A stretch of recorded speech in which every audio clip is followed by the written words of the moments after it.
What the? Hold up! I'm coming, Chad. I'm coming. Hold up. I'm coming. Yeah, okay. There we go. Why wasn't I so far away? It was all tiny. There we go. Hello, you, my lovely Chad. Yeah, it's indeed a Valhalla music. Very nice catch. Very nice catch. Let's see who we got. Hello, Bay. Hello, Rogue. Hello, Eva. Hello, Surveyor. Hello, Leo. Hello. And I see Rock with the 10 stream.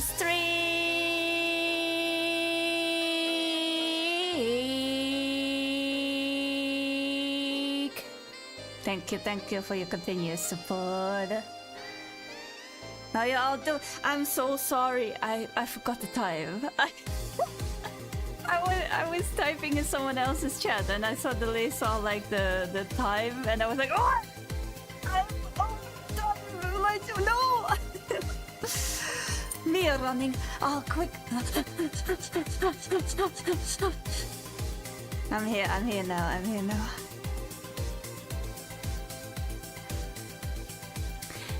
Yes. I got a bit distracted watching series. Oh no, not series. Watching movie, and then I got into lore and stuff, and went down a deep rabbit hole. So wait, the music you a bit too louder. There we go. Hello, I am alive. Yes.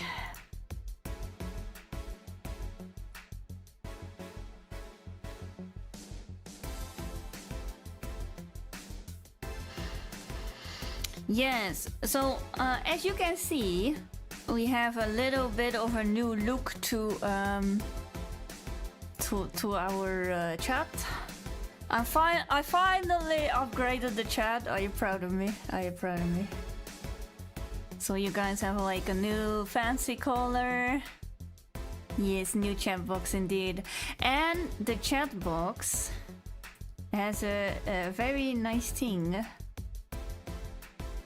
Cause let me introduce to you, and this is only for VIP and subscribers, and if you abuse this I will turn it off and I will find where your house lives. We now have GIF integration, so all my millennial besties, I mean me, myself and I, can have fun in the chat. Yes.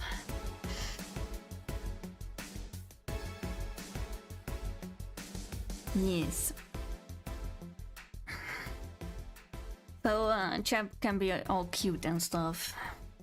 If you're gonna be rebels, this will be gone. So we'll see for how long it's gonna for how long before it gets heated. I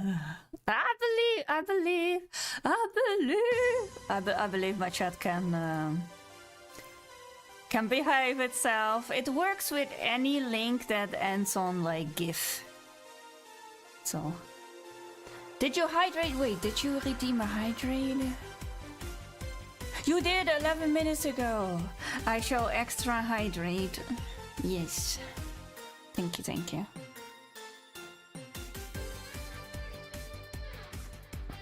I was wondering if your new chat box is laggy. But it was just me having little 1 minute latency. Yeah, when you said Scream Muna jump scare, I was like, oh no, you're behind. You're like way behind.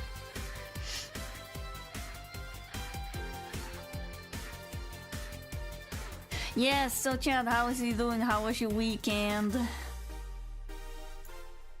Tell me. Did anything fun or unfun?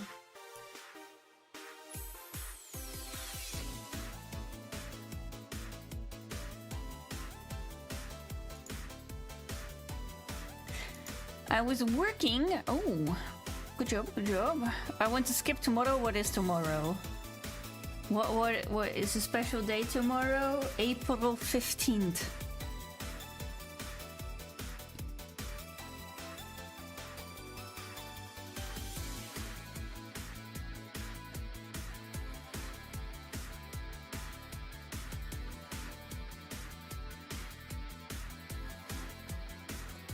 Today starts my 3-day weekend every week. Wait, so you have weekend on Tuesday, Wednesday and Thursday every week? A midway weekend, I see. Midweek weekend. Mid weekend. There we go. We got it. In the end, we got it. You're a mid weekend. That's kind of chill, though. Tomorrow is the 4 or 5 hour in the train, and I get to be lost at the Helsinki office. Oh no! You're going to the main office. Gonna meet the hotshots. Gonna meet the important folks. Gotta mess around with their servers.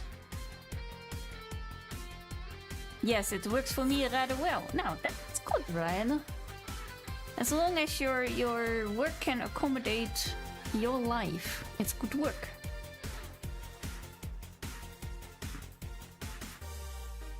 There you go. I was fishing for a sugar cube.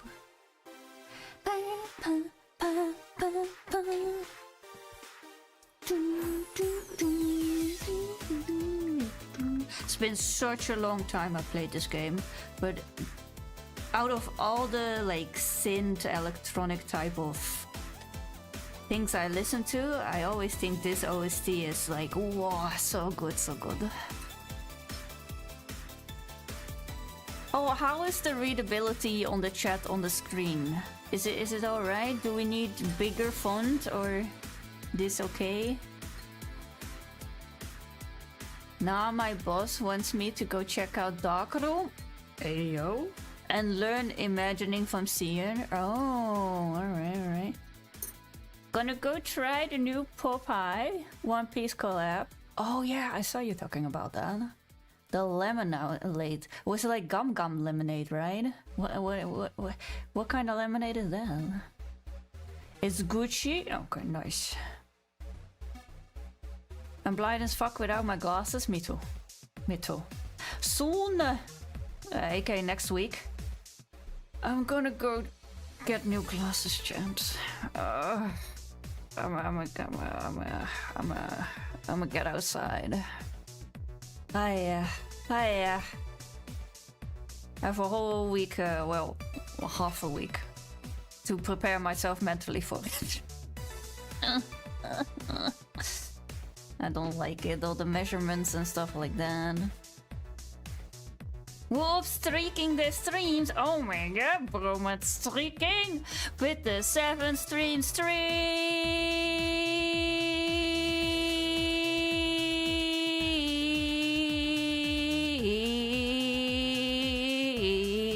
Thank you for your continuous support. Thank you. Go touch concrete or grass? Well, it's a combination, I suppose. My country is very green. Even if we have cities, it's still very, very green. And I don't mean the coffee shops.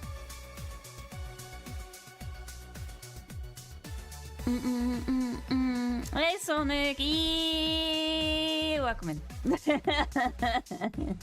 There's a lot of people streaking. You guys are gonna blow my voice out. I nearly said a different word.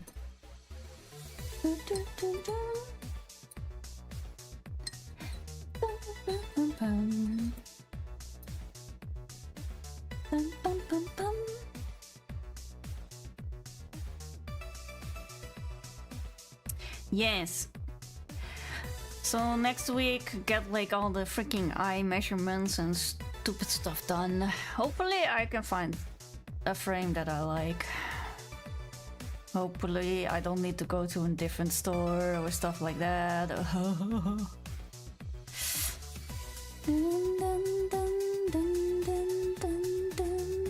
And then in 2 weeks, I'm gonna go to the bigger city and trust my hair into the hands of the person that has probably cut my hair for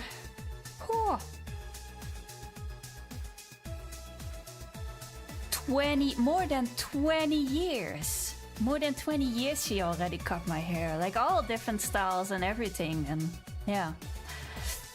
Even when I was living in another country, whenever I would go home for my parents to visit them, I would always go towards her to do my hair because I never trust anyone else with my hair. So yeah. I'm so tempted for the type with so bald arc. No, I'm so tempted to cut it all short, chat. I know you can't see it up in here with the braids and everything like that, and it's like with the hairpins and everything in it, but if I let my hair down, it is almost to my ass. But at the moment it's like almost one length, so it's really shitty. It has like nothing to it. Long, yes. I am very proud of my hair, but at the same time I'm kind of like, I kind of want something different. But I think I'm gonna like have a really short layer on the top, and then when I wear it in like a high ponytail, it kind of seems like I have like a just below chin length hairdo. I think I'm gonna do that, and then keep it still long in the back, or like as far as I can keep it long. And so I'm not gonna make like a massive regret of like multiple years of taking care of my hair. I cut it like super short once before when I had like really long hair as well. I cut it all the way short till above my ear. And I could rock it, I could get away with it, but at the same time, when I didn't style my hair, and I would just wake up and I look in the mirror and it was like just a bit like bad hair or something, it was like, damn, I look like I'm 50 with like a midlife crisis, and I need to go to some kitchen convention or something to find like the nearest scam dude to scam me into like 5 new appliances that I totally don't need. That was the vibe that my hair had without like any gel or wax in it.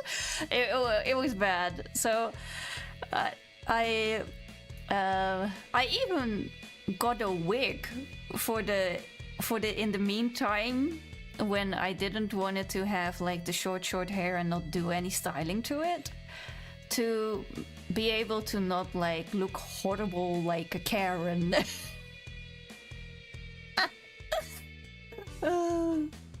So yeah, I'm never gonna make that mistake again. Like, I can rock it, but at the same time I'm looking at myself gonna be like, nah, I'm like 30 years off for having this hairstyle. We're not gonna make that mistake again. But I do want it to have like some kind of like wildness to it, because now it's like one length down, or pretty much almost one length down. And I just want like it to be like messy and wavy and just going everywhere, right? So yeah. Yep, welcome in, Ava. So yeah, this is like a female friend of mine that did like a lot of hairdresser competitions and stuff like that, but she is live. I am live. Welcome in. But she loves just connecting with her clients, which the hair that she cuts and stuff like that, or like dyes or stuff like that. So she doesn't do any competition or whatever anymore. But she's a really good hairdresser, like really good hairdresser. I had the craziest hairstyles throughout my life. And with crazy, I mean I had pretty much every color under the sun. Not all at the same time. I'm not like the actual rainbow flag walking the outside. I was never that. But I had some crazy combinations, and fully purple with some green streaks in my hair as well. Platinum blonde with like a fire red bang. I had a mohawk with shaved sides. I had fully short with like really straight cut edges. I had bobs, like all the different weird hairstyles we had. I had the classic Hime cut with like the two, like, you know, where it's like straight, and then it was dark purple, almost black, and then the front, you have like your bangs, and then on the front you have two shorter parts that are like cut straight. Yeah, and I had like I had all the different hairstyles. It's like, yeah, we did a lot of like just trying out. So yeah. And the thing is, like, pretty much my whole life, when it comes to my hair, I've always had like this I don't give a fuck attitude on like what other people think of it. So whatever you would put on me, I could kind of get away with it because my attitude was just always like, hey, if you think it looks weird, fuck you.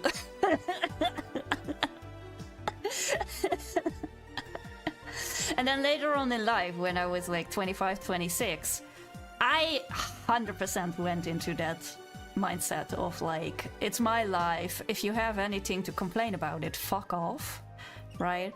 I do what makes me happy.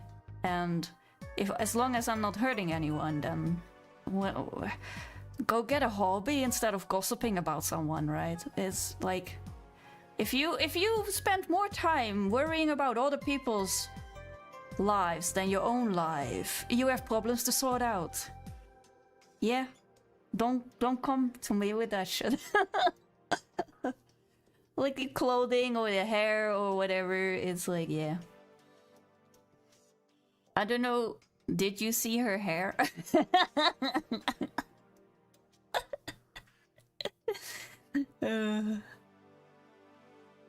So yeah, we did pretty much everything. I had like gray hair as well before I actually went gray. Yeah. Before I actually went gray. Yeah.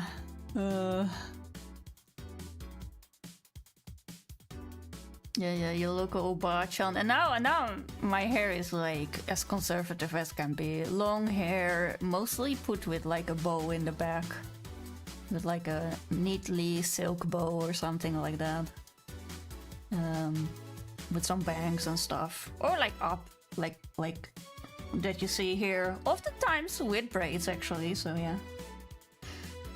I always have like a perchance of like messing with my hair, and then I make like an Anakin Skywalker braid, you know, like the Jedi braid. Yeah, I have silver like hair ornaments and stuff like that, and rings and things that are like flower rings and stuff like that I sometimes braid into my braid.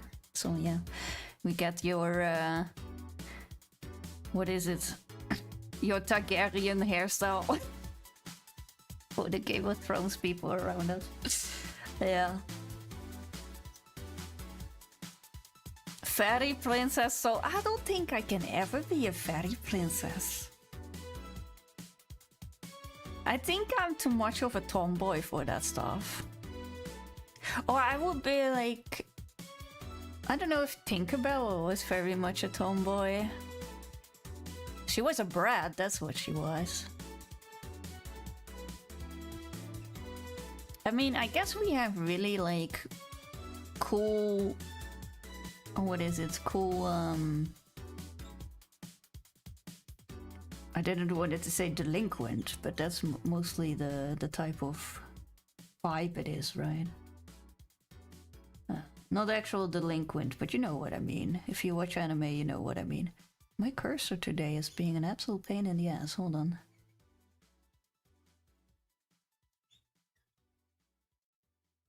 Can I? Oh, there we go. I think this is the size I'm normally at, right? Yeah. This feels normal. More normal. Scroll wheel, my beloved. Why are you broken? Little Star, hello. Good morning. Good evening for me. Welcome in. Hope your day is good. Yes.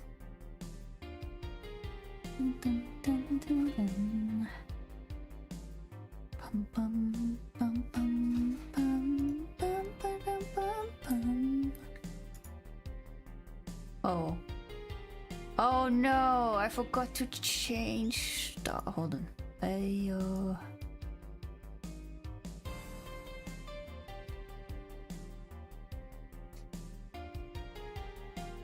Scarf on the YouTube side. Hold on, chat.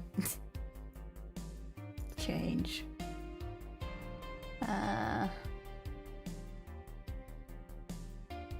Why? I made the thumbnail like literally before I went live, and then I don't put it in. Here, good stuff. Yeah, there we go. It should be updated now, right? There we go.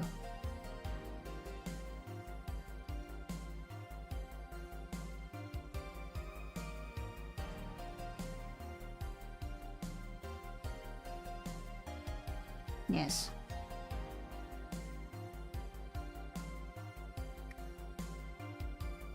Scoff on YouTube, ain't it say so? Yeah. There we go. I hope the title change and the thumbnail change go through, but yeah, we'll see. We'll see. It is a very chill day, a very day of like, I'm tired. Aww. Yesterday, what was I doing yesterday? I went to bed at why is my alert behind me? Hello? Why are my alerts behind me? I can put it below here. There we go. 65 streak! What? A new Hades patch added a new game mode type thing. Oh, what kind of game mode? And thank you for the 65 streams.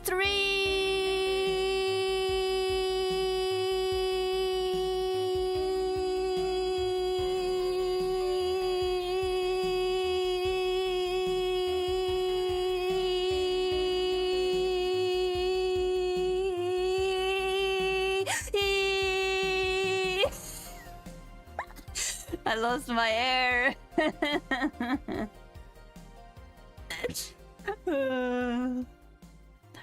Dream dive? Wait, what? Wait, huh? Swag, yeah.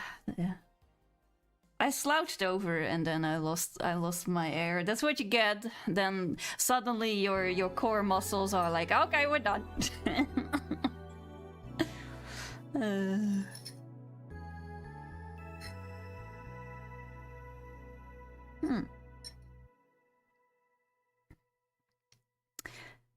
Play 4 random regions. Oh, what?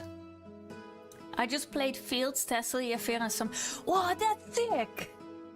Oh, that's cool! She lost her hair, her power is forfeit. Quit, jumper! You can't get me! You shall never get me!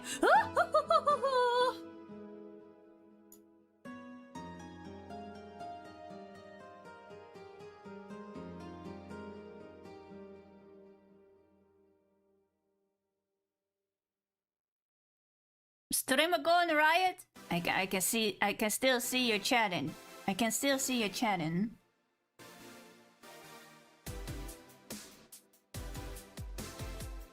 She doing the thing. I'm looking at you.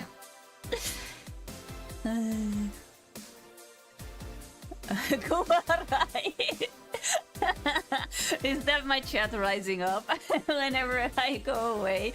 That is chat. Okay.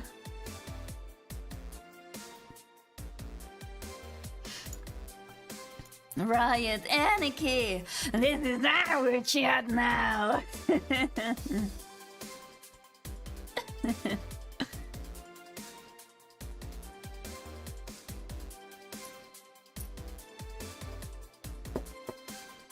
Coming out with the flags.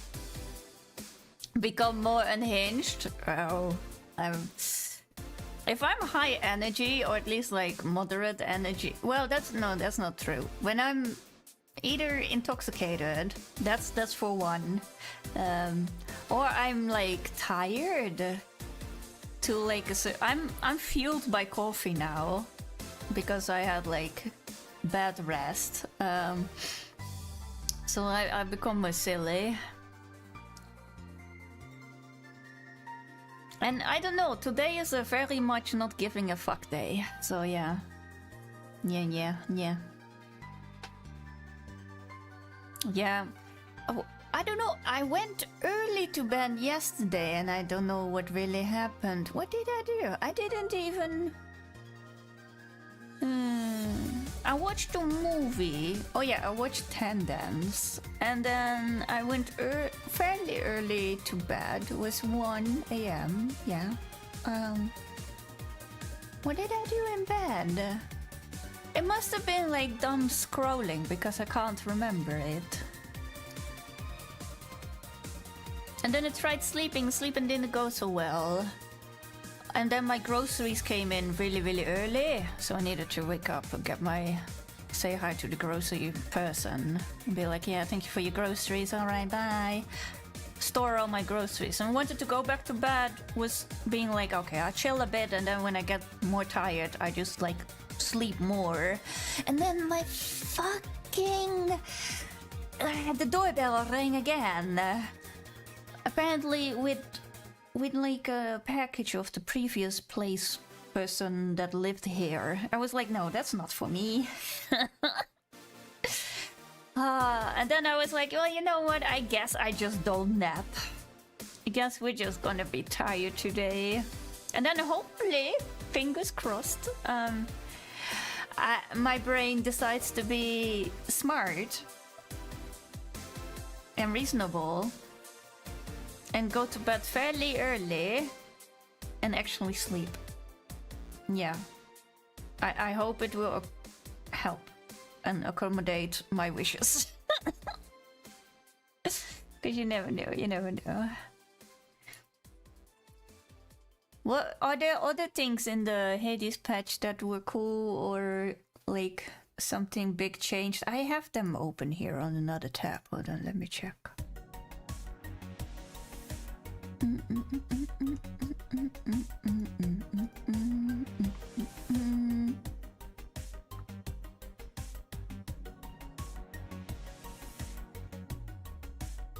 Oh, outside of just Ares getting buffed.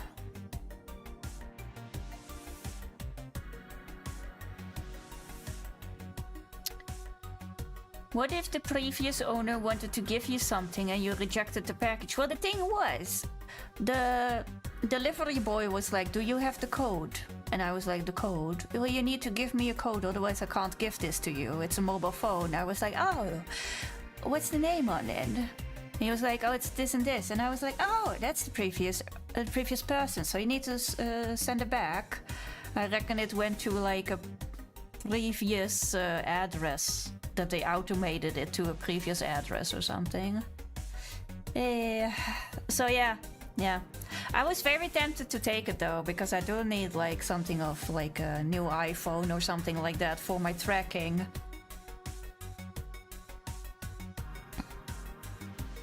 But yeah, I couldn't take it.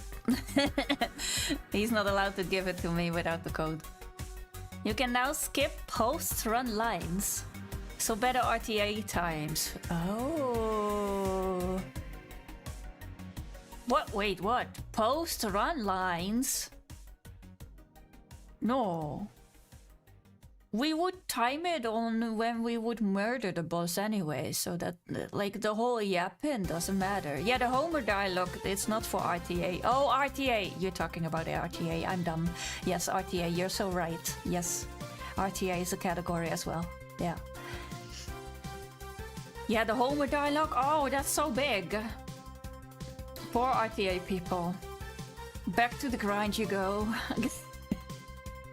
That's a big boost for RTA.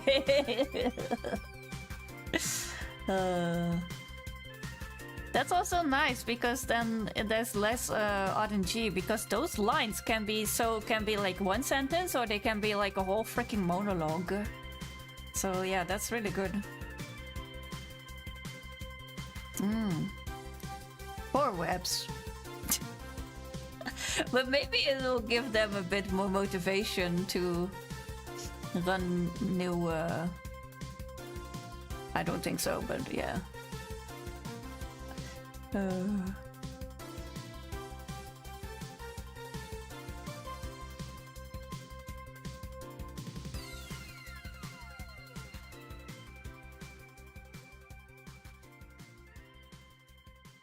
Ah.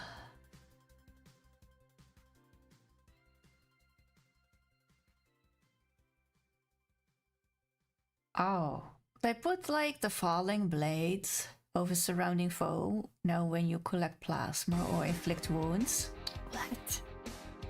I'm not so sure I like that. Because you have internal cooldown on the wounds. And so some weapons really don't like that. Increased wound damage? Oh my goodness.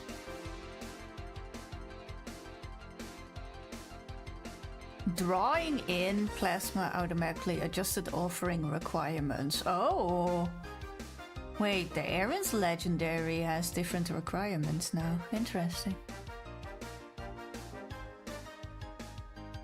The Winner Circle of Hermes now works more consistently with all cast types, speeding up how quickly they deal damage, then expire. Effect rescale to compensate. And then they say, various other minor fixes and adjustments.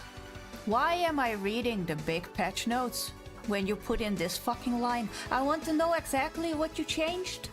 Even the other minor fixes and adjustments. Don't wanna just figure out.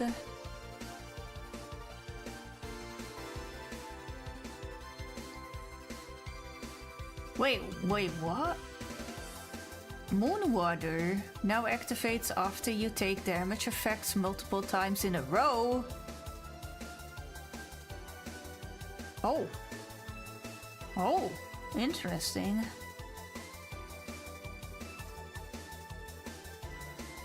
Huh. Your favorite builds with Shadow Nerf Poly? Well, that wouldn't be good because then Omen is in shambles. Ares legendary is 100 bonus power to wounds. Oh, what? Nah. Oh, well. Yeah, that's really good.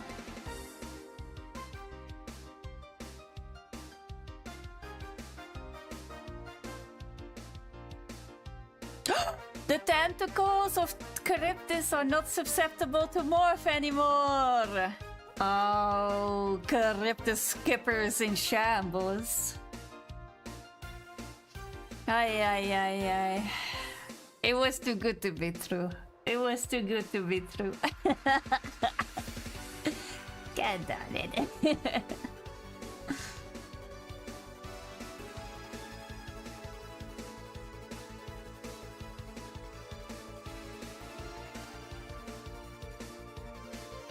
Oh, wait.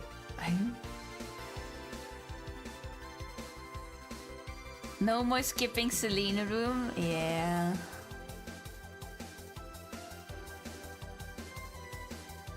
Wait, so they buffed the increased priority of key events of pretty much like 6 or 7 events. If you boost all of those, then it doesn't matter. Then it's like there's a general up. Oh, yeah. You know what they need to boost? Artemis fucking giving you the hidden aspect before she yaps about all of the story. Oh.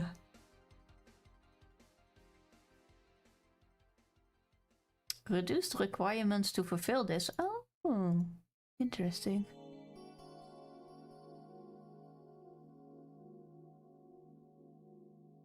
Wait. Updated some Fated List artwork and added artwork for the character-related prophecies. Uh-huh. Added new banner animation. No. When fulfilling most of the character-related prophecies. Oh shit, okay. Added new greeting animations when you confront Thingy after a certain point. Okay.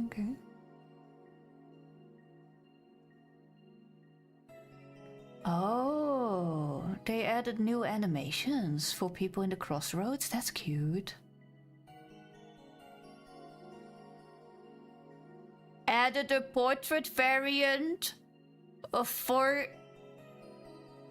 the guy that I had in my tent for a particular context. Oh, shit, do I need to reinstall this game again?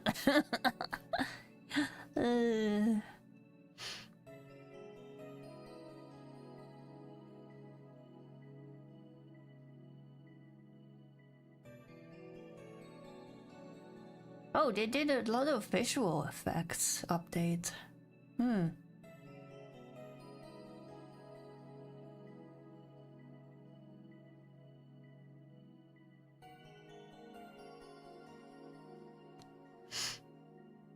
Ooh, you can start a fresh file. Oh, no.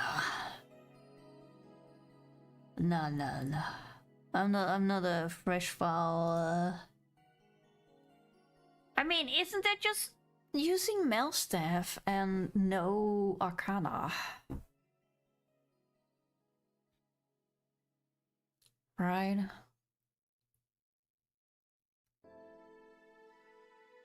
Yeah. Basically, yeah. I mean, you can't just do that without having the whole yapping narrative for like an actual new file. And hopefully Beach Ball, yeah, Beach Ball carries everything. Beach Ball is the green legendary, as I call it.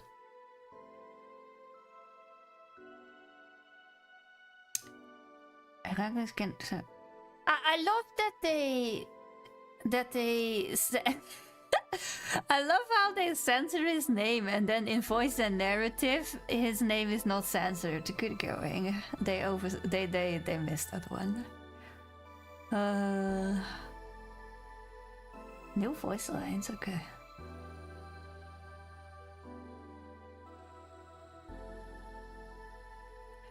Melinenere has now more to say to the gigantic severed head in the Fields of Mourning. Why would you have extra voice lines for that? That's interesting.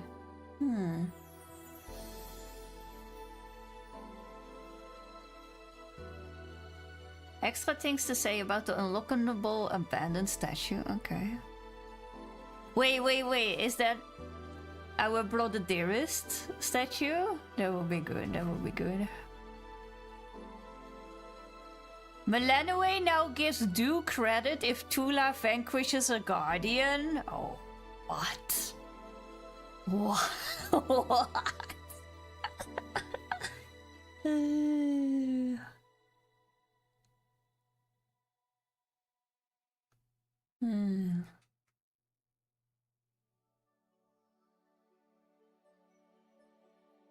Oh, Melanoway now comments when choosing keepsakes near the end of the prophecy. Before you get the... That's good. Gives more hints to the player to what the fuck you need to do.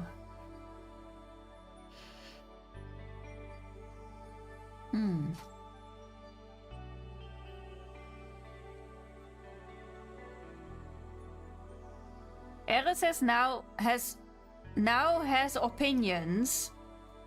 And whatever comes after that sentence, you can just delete. Like, that's not a patch update. That's just Eris being Eris.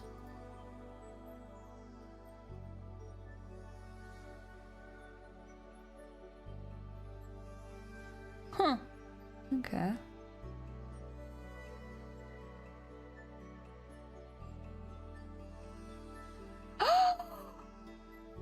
Oh no! Oh, that's so cute. You can now find two NPCs chatting in the Fields of Mourning sometimes. Ah, my favorite side quest. Aww.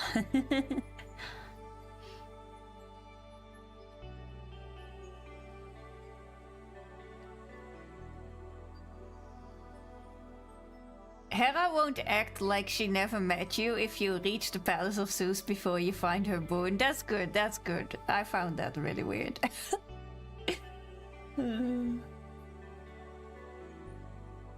Wow, more characters now have voice lines. Damn. Adjust the priorities and requirements for various voice lines and narrative events. Please have Astomis underneath it in that. Oh.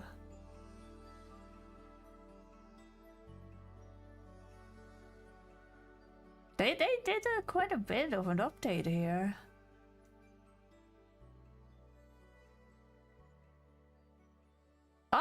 They have a new field of view setting for smaller displays.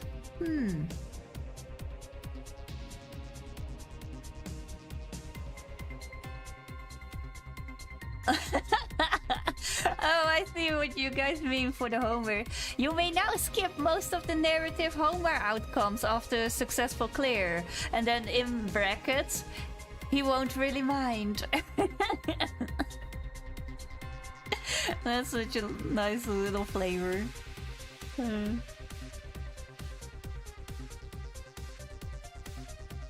Can we still give...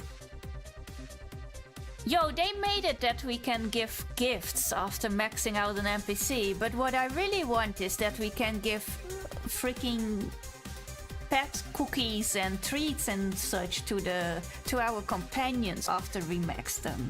Where's that? They need to put that in, right?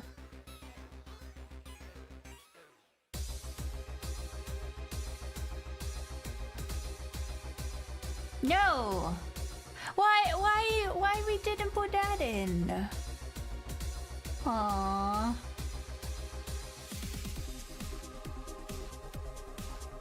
More boons of Hestia now will ignite oil slicks and tassel. Okay. Arachne now responds if you take a swing at her. Oh, that's it. Okay, okay.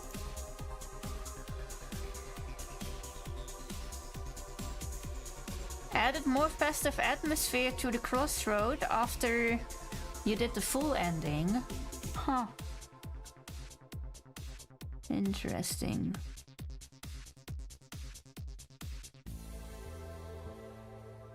Huh.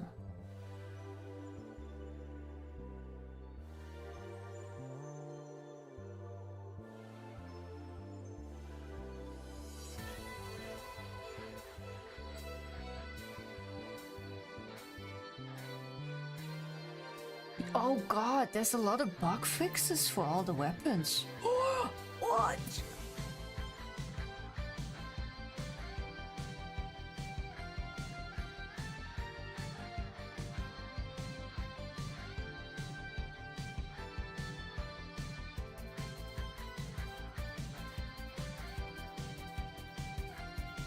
Oh god, there's a lot of bug fixes, what the heck?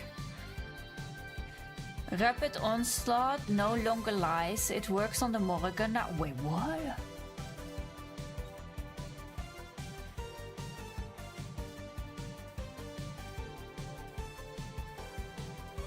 Oh, really?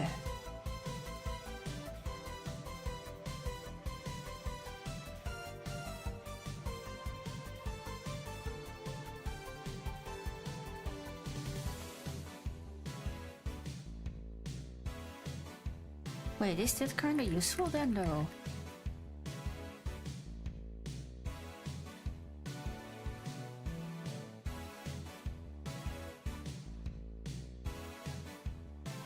Your attacks are 35% faster.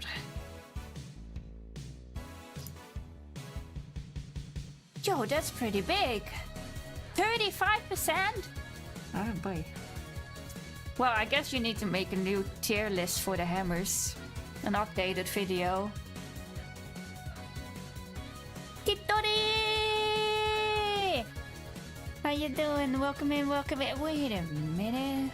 How's your co-working going? See, you are live. I need to play Hades 2 at some point. Well. I guess we added to the list of when Wind Waker and when Hades 2. It's so good.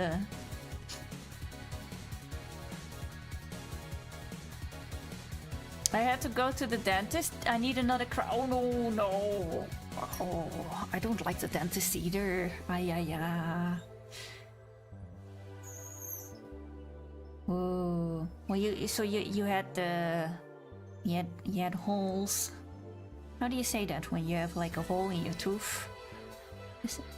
Do we just call it a hole, or do we call it something different in English? Cavity, thank you. I knew there was a different word for it. We're a bit slow today. My brain is having like 50% of what normally thing. Wait, why am I seeing pronouns in my stuff? That's supposed to be off. Huh?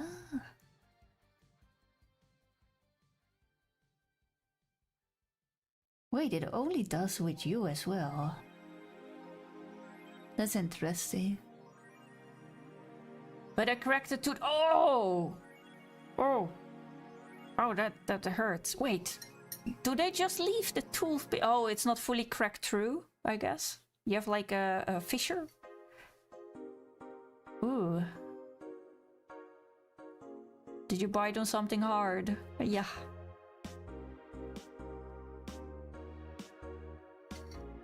Oh, now it's fixed? No, it's not fixed. Whatever. Chat is being weird. It doesn't hurt, but they can't just fill it in. Is it like on a very showing place, like where the tooth is? Because normally, if there is like a big crack in it, they would just like yoink it out, right?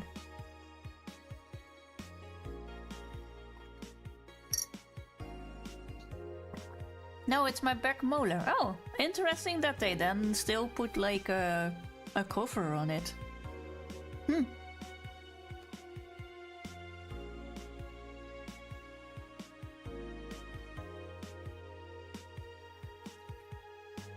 Yeah, I don't know. I have like what, 5? Yeah, I had 5 teeth being pulled because 2 in near front because my mouth was too tiny, and then all my wisdom is gone. Also due to having a too small jaw.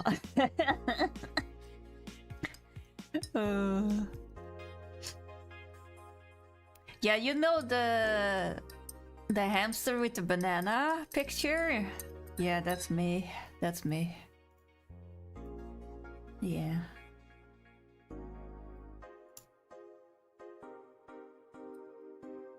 I can literally only feel like put 3 fingers in my mouth and that's all.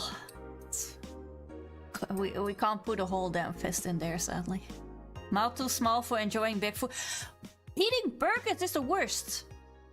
Like, normal people already struggle with that stuff. Let alone me. I take like half a bite. It's like half up and half down, half up and half down. I can enjoy the burger twice as long, but you know, it is frustrating. Lamar, don't laugh at me. You're gonna get the McDonald's CEO big buy, bro. Oh, look at you guys sharing a brain cell in my chat.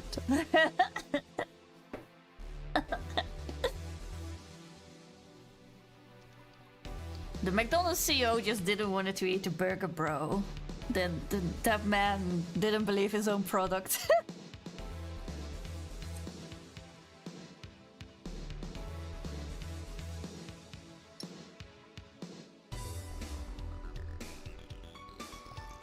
Not the burger? Oh wait, what then? The product? Oh yeah.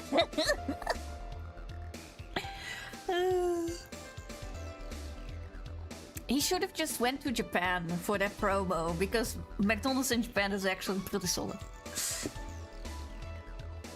Is using fork and knife a crime with burgers? Yes! What the fuck? Like, I would excuse a lot of things with fork and knife, but burger? Nah. Burgers should be eaten with your, like, holding in your hands, or have like a wrapper halfway around it or something like that. Or like, tuck your pinky behind it to keep everything nice and tight in. It's the whole experience of eating a burger. And then Burger King instantly showed his ass up. It was great. Yeah, the whole thread of replies of a bunch of different CEOs trying their burgers and everything. Oh, it was so good. It was so good. Yeah, don't be like the dad of my first boyfriend that I had that eat his sandwich with a freaking fork and knife. Yeah. Uh, who does that? Very fancy people that also might or might not have some OCD or germophobia. Yeah. They are actually aliens. I wouldn't be surprised if it was a skin suit, to be honest. But slicing the burger into sizable portions is much more enjoyable. Is it though? I like the messiness of a burger, and I'm saying that with a small mouth.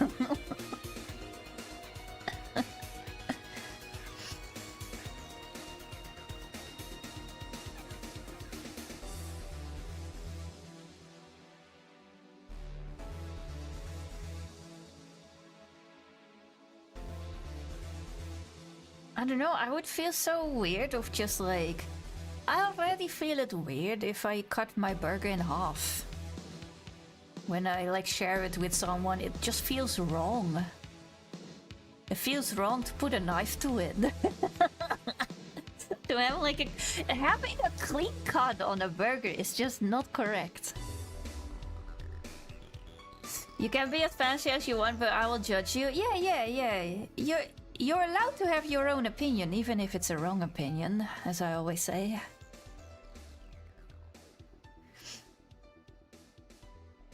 Yeah, eating your freaking sandwich. And you gotta know, in the Netherlands, your sandwich is literally just a piece of bread with some butter, one slice of cheese, and then another piece of bread on top of it. That's what we call sandwiches in my country. So, yeah, you eat that with a knife and fork. I'm like, bruh.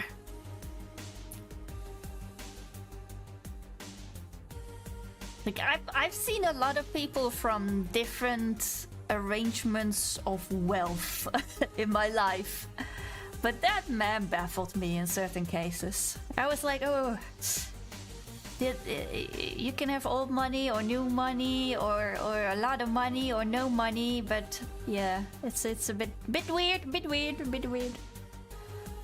Like if you have really messy food or something, right?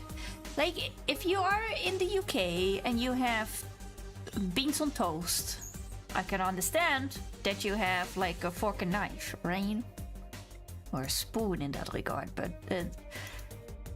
not with a regular cheese sandwich. Yeah, the visit was really awkward as well, so that didn't help one bit.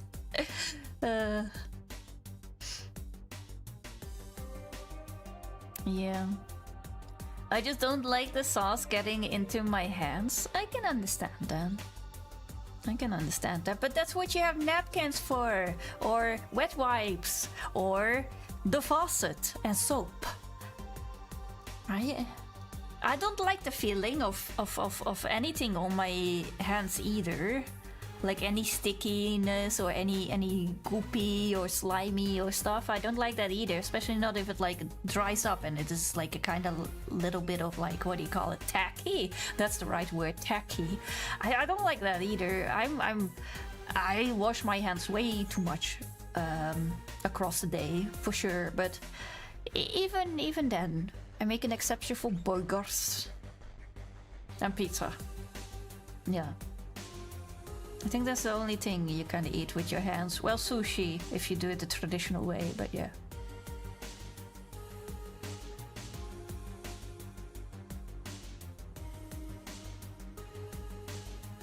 Like, and of course sandwiches, but it's kind of like a burger is a more elaborate sandwich to be honest.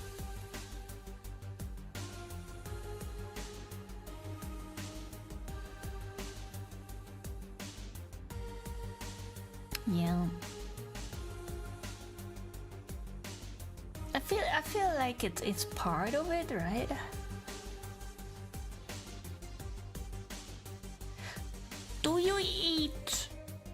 Do you cut your hot dog into pieces as well then? I'm starting to have questions that I never knew that I would ask in my life. My brain thinking all the messy food that you could possibly have.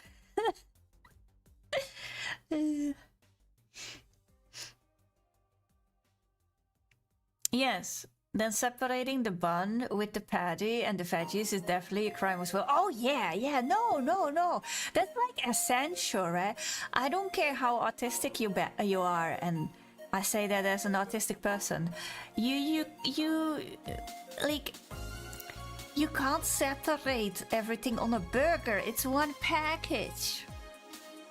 Like if you don't like pickles or something like that, okay, you can take them off, right? Or you just don't put them on to begin with if you make your own burgers. But you gotta eat it all together. Or at least try. I try really hard with my mouth. Now your throat cold that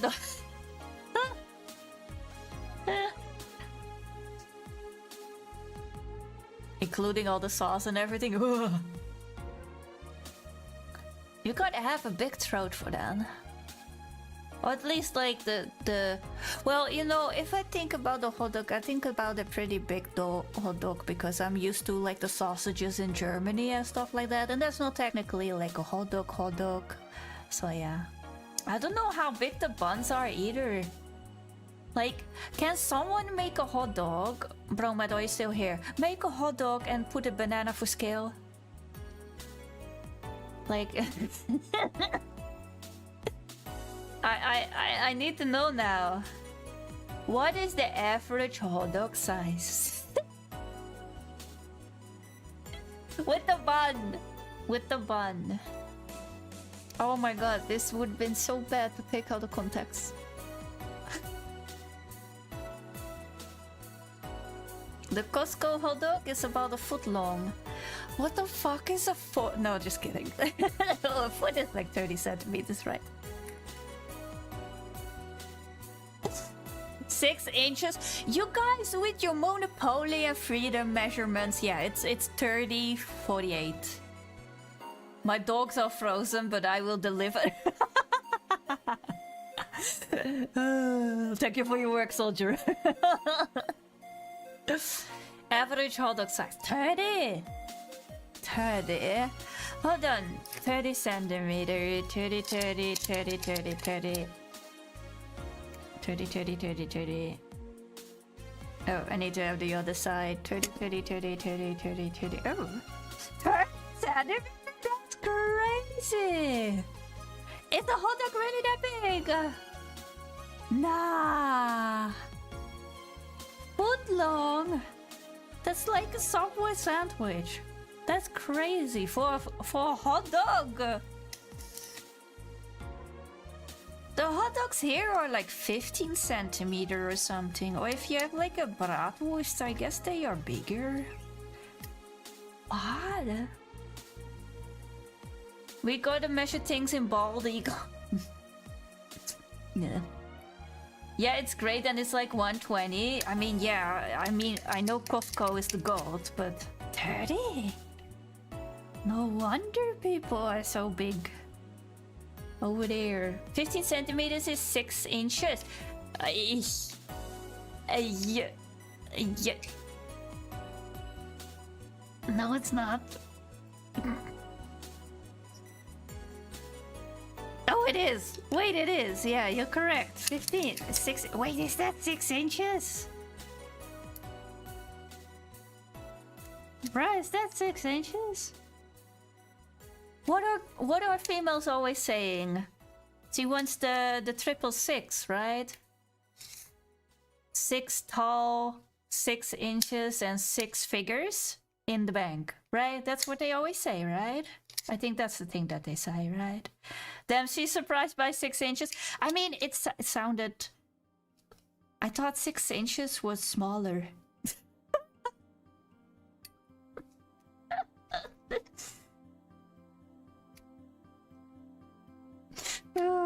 Oh, oop, yeah.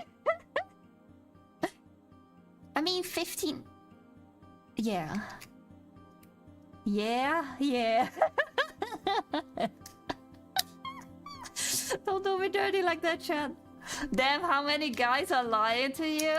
Hey, it's not about the... Well, that's not fully true, but it's also about the thickness, all right? And the motion of the ocean, yeah? Your boat needs to be girthy, thick. It needs to have buoyancy, alright? Your boat needs to have buoyancy. Personally prefer like 7, 8? 7, 8? Wait, 7 or 8, that's crazy. That's 20 centimeters! 8 is 20 centimeters, bro. That's too much. Buoyancy, wow. 20 centimeters is too much. 8 inches is too much, bro. I suppose 7 is alright. Yeah. But I don't know. I think 6 is also fine, right?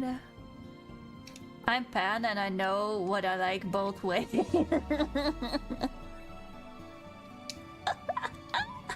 Hey, I also have a very trusty, dedicated tool in my drawers, but... Bro. Oh my god, I'm dying. I'm coughing for recovering for a cold and this comes in. No, don't die on us!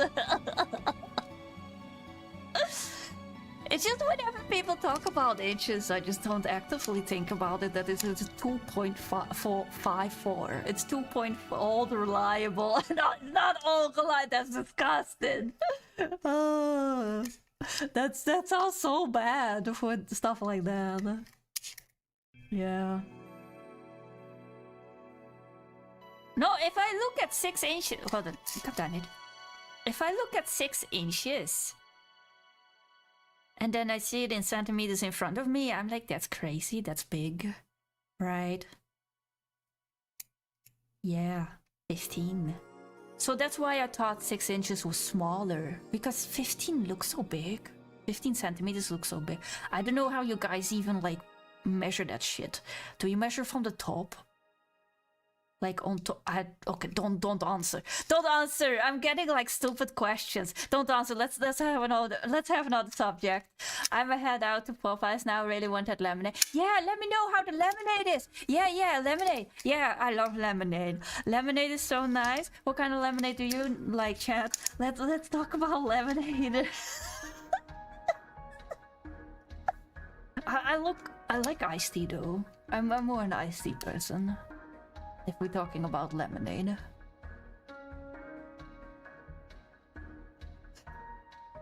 Also, the lemonade you guys have in America is like so sweet anyways. I wouldn't drink that shit. When I drink Coca-Cola or Fanta, oh okay, whatever. Maybe I should not divulge this to chat. It's a bit weird. Lemonade with yogurt?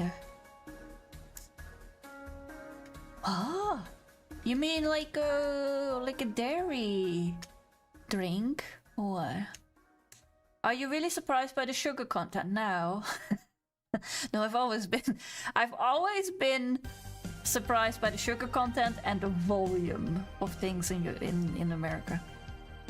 Do you know how much sugar they put in sweet tea? The thing is, like, if I have sweet tea, I make my own sweet tea, alright? I just literally make tea with like a sweeter type of tea. So we have like strawberry tea or whatever, right? Like legit tea, nothing added. And then I let it cool down and put it in the fridge. That's how I like my quote-unquote sweet tea. 2-3 cups per gallon, maybe more if I'm feeling it. Sugar? Or what? Yes? Cups. Hold up. I need to... What is a cup? Well, cup to milliliter. Nay. No. How much grams is that? Do we have grams in here? Or teaspoons? Oh god, that's diabolical. Imperial tea. Oh, that's a tablespoon. Hold on. Tablespoon. 1 cup. 16 Bro, no! No! Don't do that to yourself!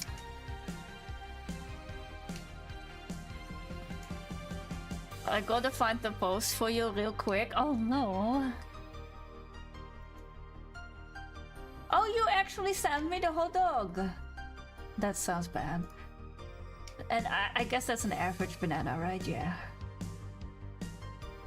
That's not 30! How the fuck can you make 30 out of that? Like an average banana is like 20, right? 20, 17, I suppose. She's gonna hate that one? Which one? Sending hot dogs? Yeah, no, actually... Bro actually went into his freezer to get hot dogs. Yeah, those hot dogs are thicker, right?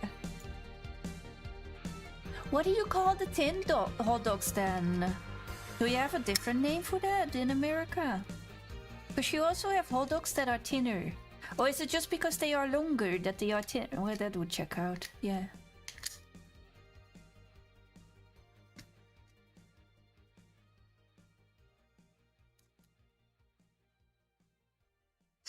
The dog sending dogs, so yeah. Oh. Are we still talking about hot dogs? Yeah, well, the conversation went back to hot dogs. We were talking about sugar in sweet tea. How you make your own sweet tea. Because I don't like sweet stuff. Don't know if we really differentiate hot dogs unless it's bratwurst. Yeah, but these dogs that Bromed are showing, they're kind of like bratwurst as well, but they're like... The only difference is that they're differently processed, but the size is somewhat similar.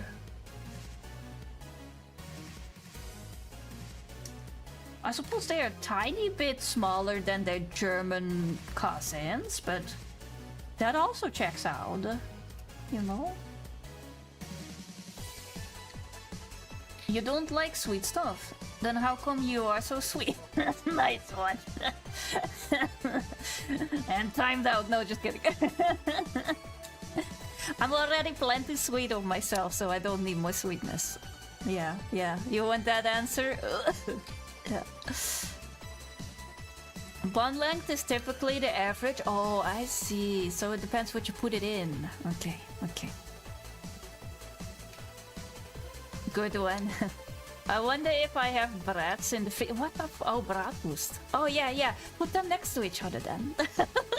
Yeah, and the banana. Sugar eating sugar will just be cannibalism? Yeah, let's not do that. No, I like my stuff... In regards to sweet, I like my stuff sweet as I like my life. Bittersweet. No, just kidding. It's... I'm more a hearty fan. Like cheesy, salty. Okay, chat, don't leave me. I don't like chocolate either. I know. I'm a woman. I'm multiple times checked, and it's on the certificate as well. But I don't really like chocolate. Brats have a more pronounced curve than hot dogs. Do they? I suppose they do. Yeah, that's true. And a better flavor, that 100%, but it kind of depends on what type of meat you processed it.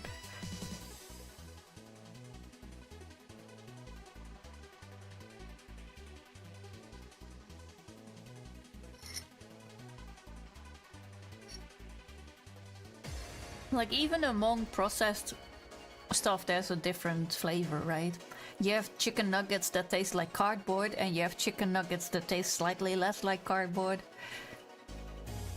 True, ours are typically still pigs. Oh, I see.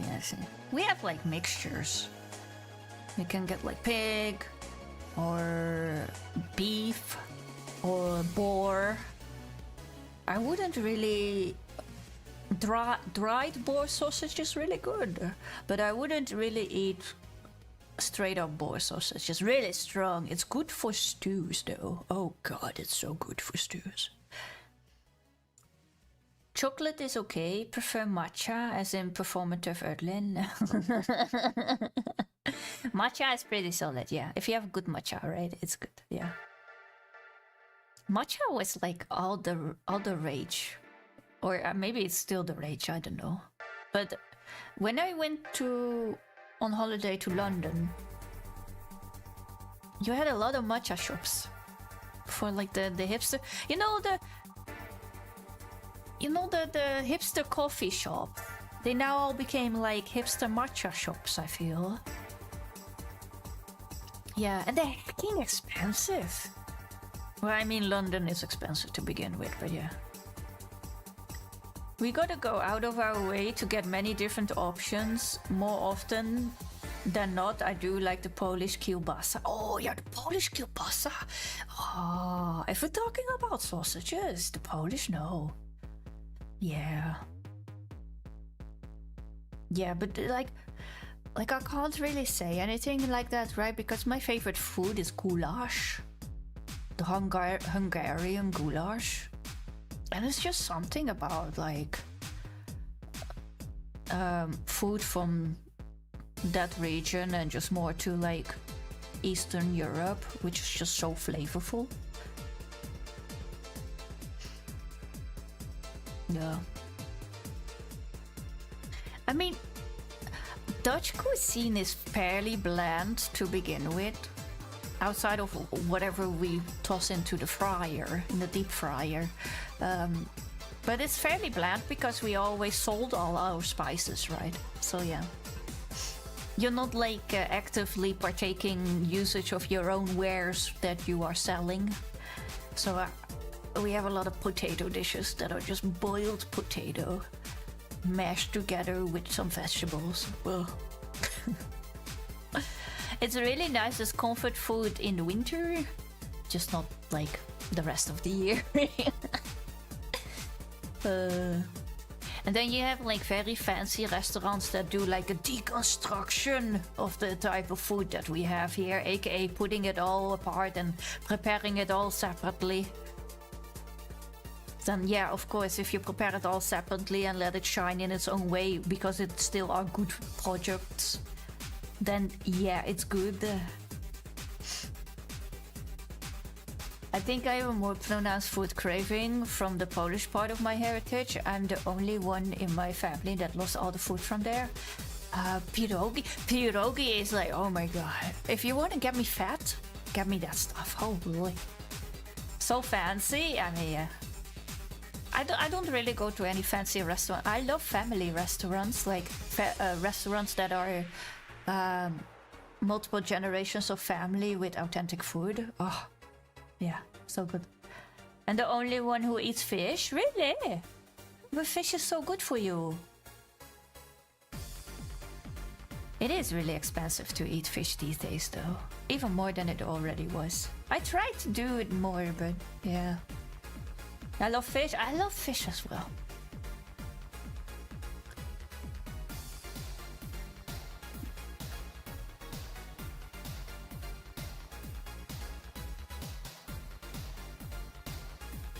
Yeah. But I eat a lot of different foods. The only thing that I really don't enjoy is like things like Savoy cabbage and what is it? What do we call this in English?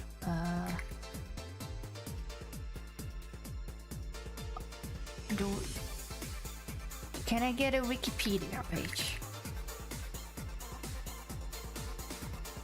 Oh, Belgian endive. I mean, I don't mind endive or like how the hell you say it.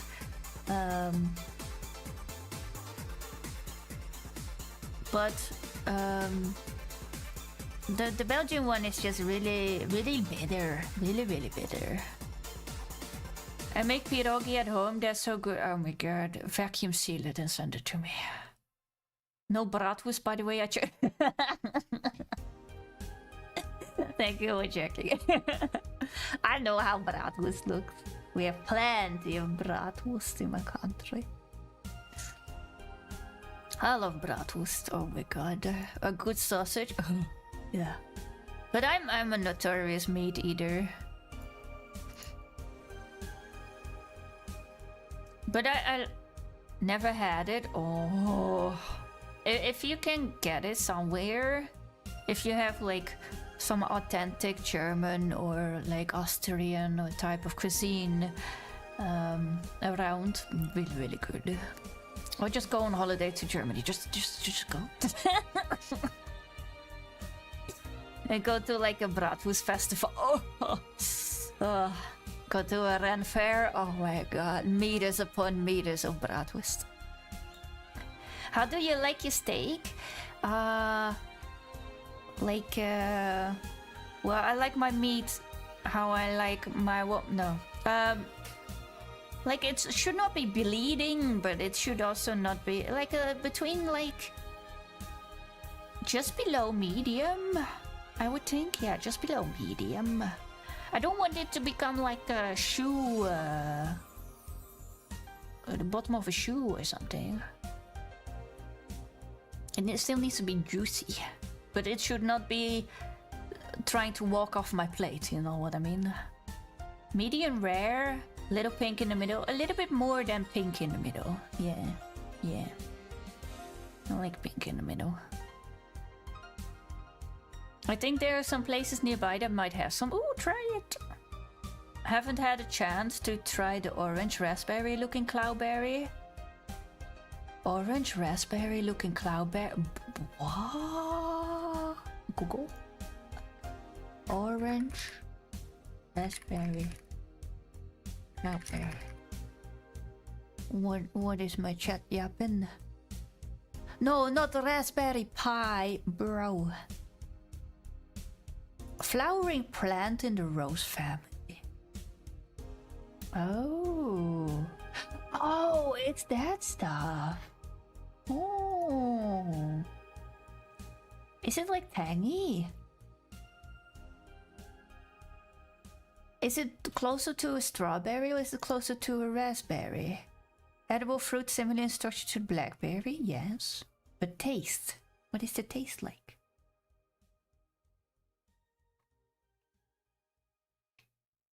Chemistry? Bro, I don't want chemistry.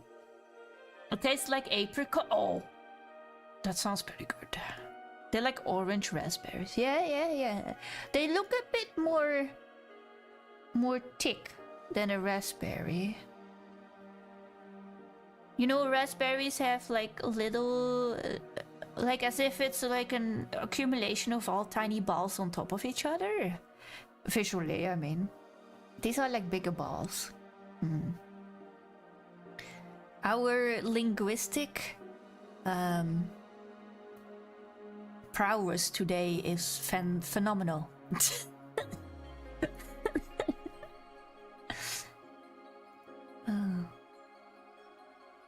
Oh, that would be so good on things like yogurt or skyr. Oh, yeah. Oh, making pies of it. Oh, or make cheesecake of it. Or ice cream. Yeah. Oh, they also, of course, they also have it in alcohol. Why am I surprised? We humans make everything into alcohol if we can. I would want it on like a honey sweetbread. Bro, you want everything with sugar. Your life must be so sweet.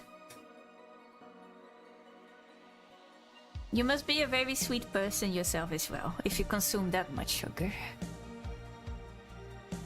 We're American. Yeah.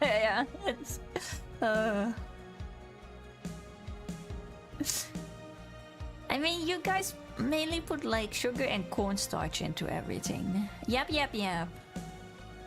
Oh, one and a half hour, yeah. Wow.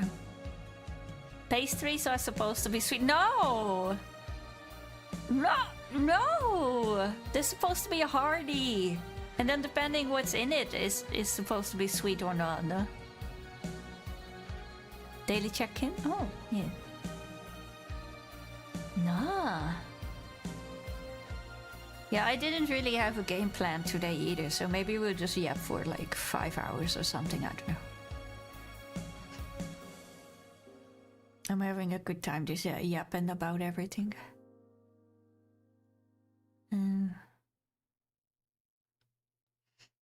I mean, we have Monster Hunter stories, but I didn't level up. I was supposed to level up, but I slacked a bit and then I ran into unexpected troubles for my editing. Which took up like a freaking whole day. You'll yap even if you have a game, that's true, but then I yap about the game. Pastries are all like cake and muffin here? What? Grind and yap. I don't know if that's really interesting content, to be honest. The thing is, like, when I'm sitting here now with you guys, I yap about all the different subjects and stuff you guys come up with, right? And then when I turn on a game, you guys go back to your working and stuff, or the other things that you are doing, and I turn into a more like second monitor yapper. And then I have less subjects from chat that I want to yap about. And I like having interaction with you guys. Like the back and forth, I like the back and forth. Chatting with Solouna is pretty fun. Oh, thank you for saying that. Chatting, I really like chatting with chat as well. It's a good time, yeah. We're here for a good time. Pastries are all like cakes and muffins here. But what do you call the dough thingies then? That you have dough and cheese? That's also a pastry. What do you call croissant? Bread, I guess. What if you have... What if you have like pastry with... with like spinach and cheese in it?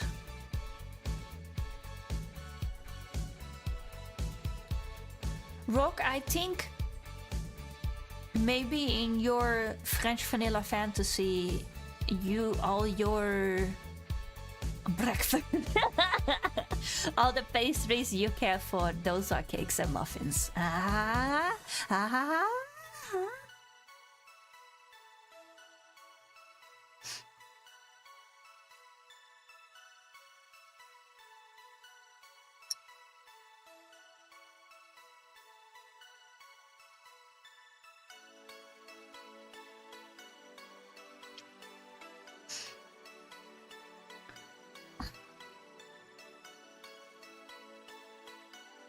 Like, I see Rock going to like a pastry establishment, and then when you always have like a section off between like all the sweets and the chocolates and the cakes and the pies and everything like that, and then on the other side you have like the hearty stuff, the breads and the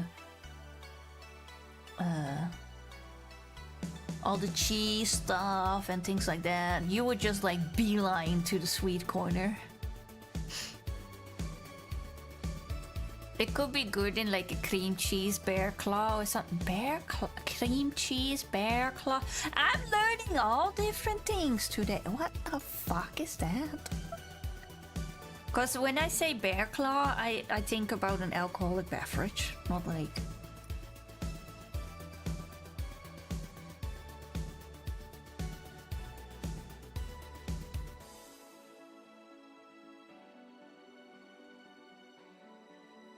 Oh, yeah, that's just a pastry, but then they made multiple cuts in it, so it looks like I see. Yeah, but that's the type of pastry that I mean. No, I love savory foods as well. Yeah, I really love savory foods. I pretty much eat savory foods every day. As like, when I wake up, I either have like savory food or just a simple sandwich, but mostly savory food, together with my coffee. But it's mostly just small things, like 1 or 2 of those pastry thingies. I could eat like a whole package, don't get me wrong, but I don't.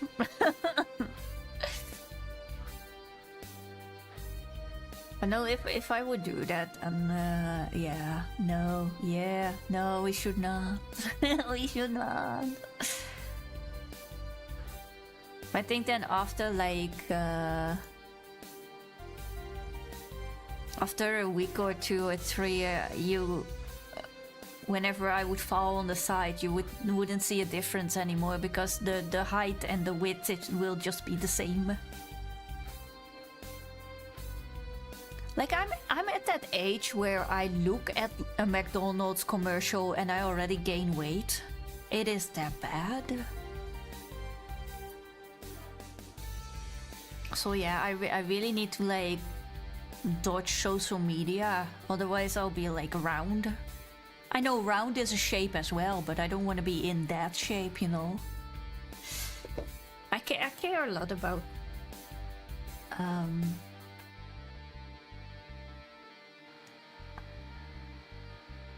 body functionality. I was trying to find a nice way to say it. Yeah. Orb is peak shape. Ah! For cats? Oh, yeah. Well, that's sad for the cat as well. It's funny, but it's sad for the cat. I do like very thick animals though, yeah. Like a very chunky hamster. Oh my god, adorable. Thick. Yeah. I put my bunny on a diet because my bunny was also kind of orbing. Like normally when he tucks his paws in and then he like gets all comfy, he already looks like a loaf, right? But he became like a very thick loaf. And Scampus best cat. Yeah, Scampus is a good one, yeah. Hydrate. I was just about to drink my coffee. We can hydrate with coffee, right? Oh. Posture check. I just went to sit straight. Somewhat straight, but okay. Okay, we do stretchy. Which is really rough today because I slept like shit. Oh. Ow! Oh! Oh yeah! Oh my god, I'm getting old. Oh! Oh Jesus. Crick, crick, crick, crick, crick. Oh yeah. Ow shit. Oh. I stretched and I wanted to move my back in a way that my hips didn't align with. Oh yeah, yeah. Technically it's a diuretic, so probably not the best for it. No, it's like the best. It's like it's like I think I have something like close to like IBS. I know for certain that when I'm stressed, the first thing that fucks up in my life outside of just like all the tiny things that get dysregulated is my gut.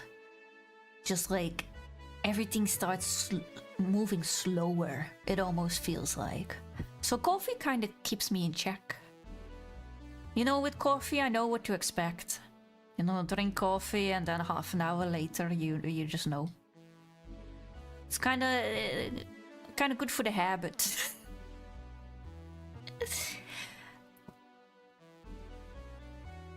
Because I always start worrying, why are we having this conversation? You know what, maybe we should not have this conversation. Coffee does help you, yes, it does. Yes. I mean, drinking enough water in general, having fibers are really good for you as well. Staying regular is important, yes. Yes, I get like it double ups when I'm stressed, then things start to function slower, and then I get paranoid because I'm like, oh no, what's happening? Why haven't I, you know? And then I get more stress and it becomes like this stressful loop of like, why is my body not listening to me? But yeah, the poopler. That's a horrible name for it. I'm sorry. You shoot me.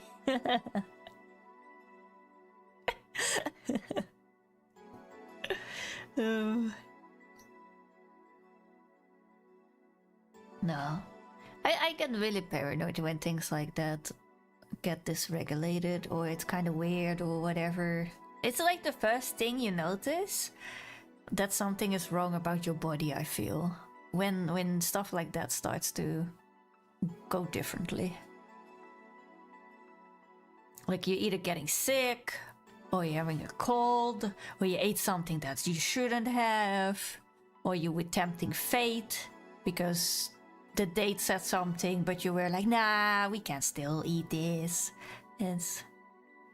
Don't do that with dairy products. That's like a shortcut to having a really good conversation with the porcelain overlord. Yeah. It's that thing when you start thinking, am I sick or dying? Yes. Yeah. Yeah, especially nowadays because colon cancer is so much rising in younger people, right? It's kind of terrifying, to be honest. I don't want to be like a fearmonger on my channel, but processed foods are fucking us up. So yeah, I try to have all different products and make my own food pretty much every day. For one, it's cheaper because I live alone, but for two, it's way better for you. So yeah, but I can't really deny noodles though. I like my instant ramen.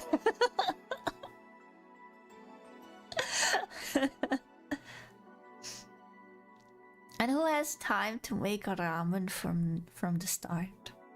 I suppose I could make my soup from the go. I suppose that's not too bad. But yeah. Yeah. Sometimes I see the things people cook up, or more like throw together. And then I start worrying. I'm like, nah, that can't be good for your body on the long run if you eat like that on the long run.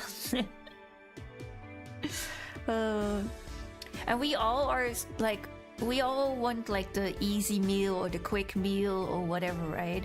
And I can understand if you truly don't like cooking, then I suppose you can buy like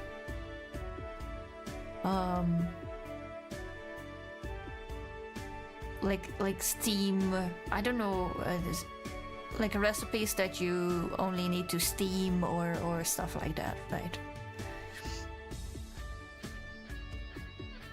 But yeah, I know that it is like really hard when you are living on like a tighter budget. It's really hard to eat healthy or all separate stuff and making like your own food or whatever. Like it becomes increasingly harder to not eat processed everything if you are not somewhat budgeting to have your groceries and everything. But the thing is, like, you can do a lot.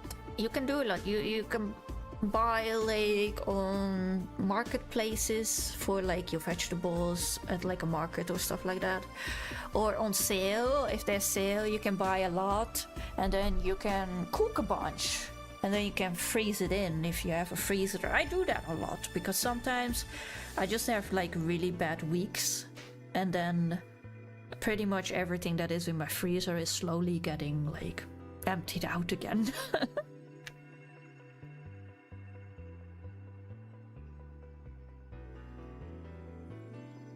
Especially with like things like goulash or stews or certain sauces. Not every sauce is great to freeze in, but you have like certain sauces that are pretty solid. And then you only need to like cook pasta or rice or stuff like that. It takes a bit of prepping, or when you're making the food the first time, just make like 5 times as much, I guess. And then you can toss it in the freezer. That's one of the things that I really try to do. And I think that helps a lot of like trying to stay away from eating like, you know, the things to pop in the oven, like the mac and cheeses and stuff like that. Because that's like, as much as those comfort foods are like really, really like tasty and nice, they're so bad for you.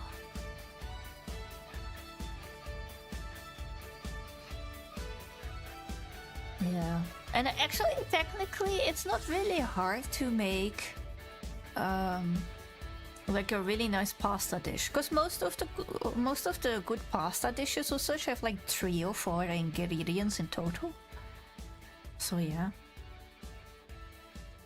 outside of the pasta, then, right? It is, yeah. I mean, I wouldn't say make like an original mac and cheese or something, because if you have different type of cheeses and you need to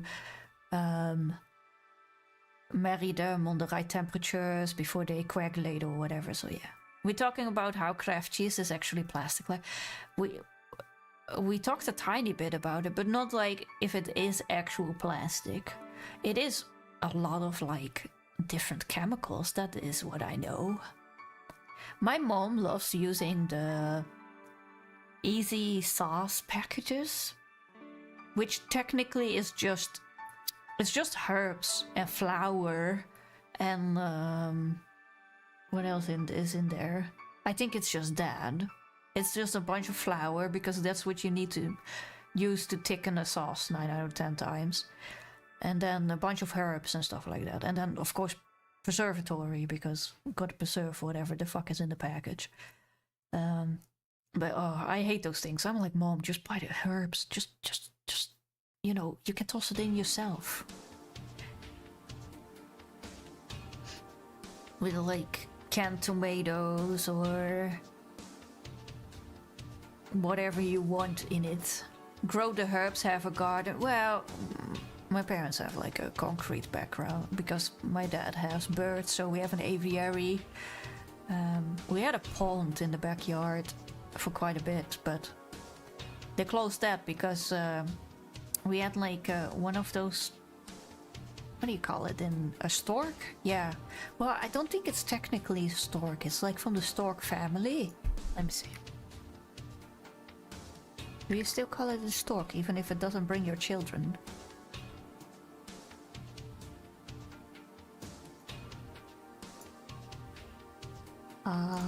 English.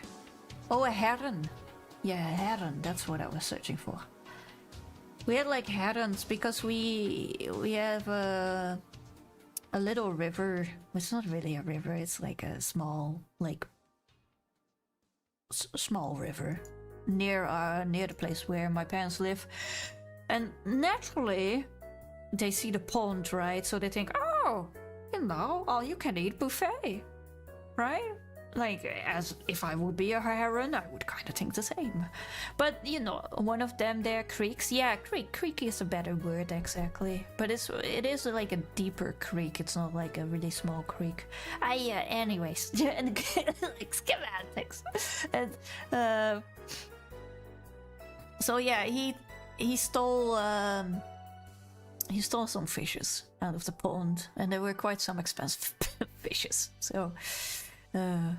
and after like a few years, my dad just didn't want to deal with all the extra stuff, all the netting over it, and then all the leaves that fall in it, and birds gotta eat. Yeah, but it can go towards the creek. And there's a bunch of like, what is it? Farmer lands and other creeks and everything around, and rivers and stuff. Like, those fat fish look like an easy meal. They probably are an easy meal because they never needed to swim for their lives. They never saw it coming.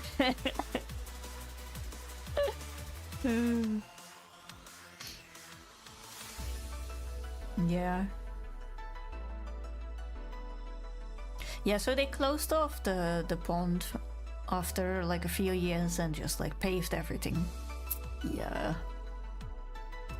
But we have like a big hill and a little forest behind where my parents live, so I suppose it's not like a super detriment to like the greenery, but they don't have their own garden. My mom doesn't like gardening.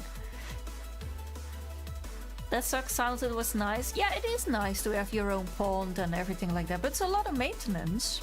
Like, I love aquariums as well, and I watch a lot of aquarium videos and everything on YouTube, and I frequent the aquarium Reddit and stuff like that. But to have your own aquarium is like a lot of maintenance, and if it goes wrong, then if it goes wrong, you better have insurance. Holy.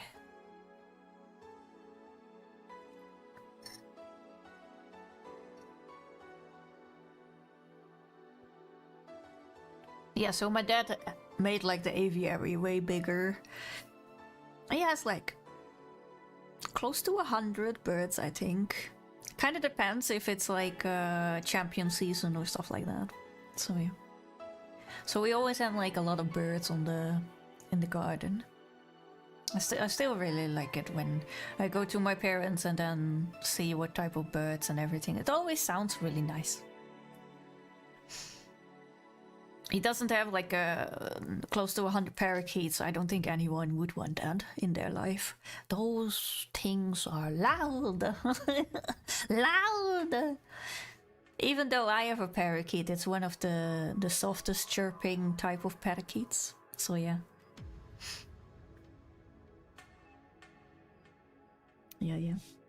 I don't mind Bunny is My bunny is quite a diva, especially now that he has put on his diet. He doesn't like it, and he starts like taking his water bowl and clanging it on his football. Like he found the Hephaestus spoon, bro. It with the like the heroic rarity as well at times. Fat Bunny demands food. Yeah, every time I go towards the toilet and I just come by, I pat him and stuff like that, he's like, food, human, food. Where's my snack? Where's my snack? You always bring me snack. Where's my snack? Diets are for quitters. No. I tried to tell him that it's a lifestyle. It's a lifestyle, that he should not gorge himself round, and that he has hay. He has hay and all that like the leafy things and stuff like that. He must not complain because he literally has like a whole freaking Timothy hay and everything like that. But yet when I come by, it's like, do you have banana? Banana? I'm like, no, go away.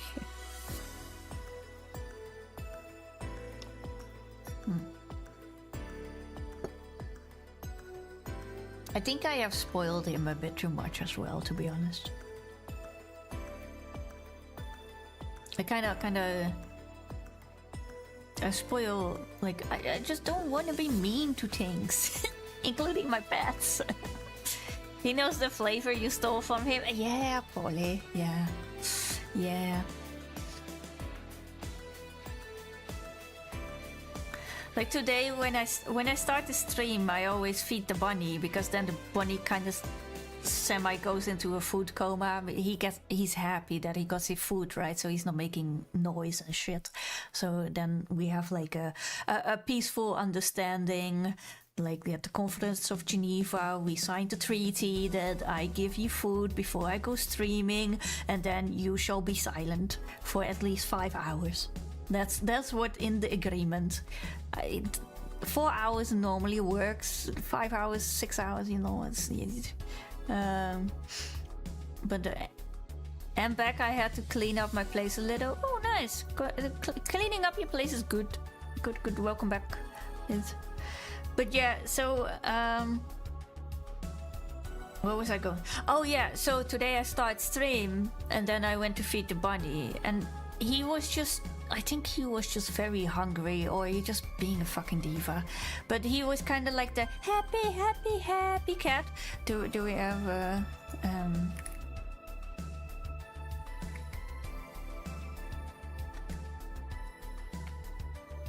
let's see. Is it this one? Yeah, it's this one. We can use the function. So he was like this, right? If you look at the stream, But he was so like wanting food, he clawed my leg. And then my whole leg is like red stripes now. I'm like, ah! I know he doesn't like mean it bad or something. He just wanted to have the full bowl as quickly as possible, but my goodness. Remember the time I said I was leaving? I didn't. That's true. You said you were gonna do work or needed to do something else here. Yeah.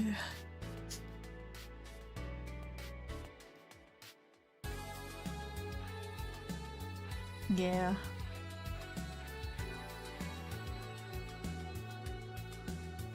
He's looking at me now, Chad.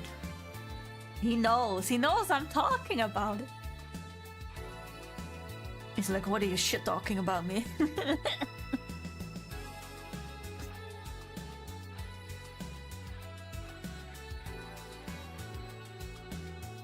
Yeah. My chunky bunny, my beloved chunky bunny. Yeah.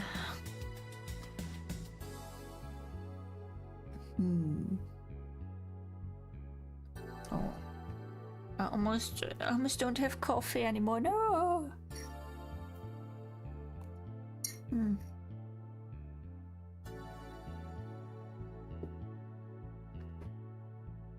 He knows you have the bananas and the apples and is trying to get you to give. Oh yeah. Well, I have like a from bottom to ceiling glass in between my hallway and my living room, like a partial piece. He's like in the, well, it's not a hallway, it's more like a foyer, but he's like in the open foyer area, right? But normally when I'm streaming and everything like that, he always goes to lay really close to the glass, so he still tries to get as close as possible to me. Yeah, I see you. Okay. It's really cute. Yeah. No, stay. You don't need to come running. I'm not gonna give you a treat. You hungry little shit.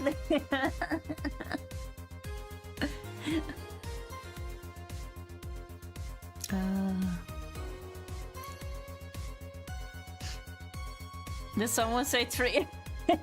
Yeah. At least he's not thumping in anger watching you eat a banana. No, he doesn't thump. The only time he thumps is when he's scared. And then I start worrying what he sees.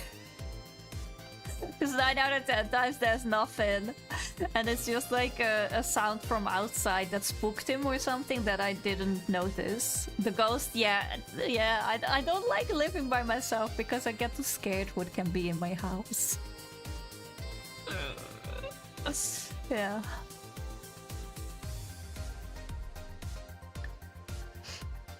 Oh, fruits pot. Oh, the banana and apples and carrots. Yeah.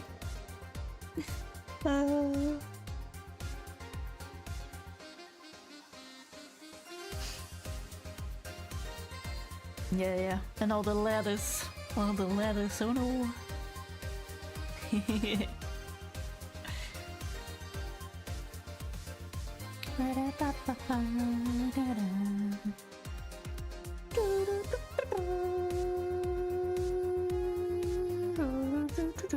Do you like your town? Yes, I really love my town. My town is it's like a little bit in between of a small city and a town. It's hard to explain because it kind of depends what kind of country you compare it with, right? Also, welcome in, Giggles. Good to see you again. But it's not really like a metropolitan or something like that. That would be like a city, right? That's like Amsterdam. Well, even then, yeah, it is like Amsterdam, The Hague, that kind of stuff. I'm not a city person. I really love the countryside, but I do like convenience. So I want like a supermarket really close by, or like a gym or somewhere to swim or hobby club type of things and stuff like that. But I love greenery, so I'm living in like a smaller town. But it's pretty chill. It's a pretty chill place. I have a really nice view. So yeah, I really don't have anything to complain outside of maybe sometimes a bit loud neighbors or stuff like that. But you're gonna have that everywhere. I feel it's just living noises, right? So yeah, you know, I'm quite happy where I am. Yeah. Yeah, and then the apartment that I have is like way too big for one person. It's I have too much room, pretty much. My city have 415k people, and it's a countryside city. Yeah, 415k. Yeah, that's insane. I think my town. Let's see.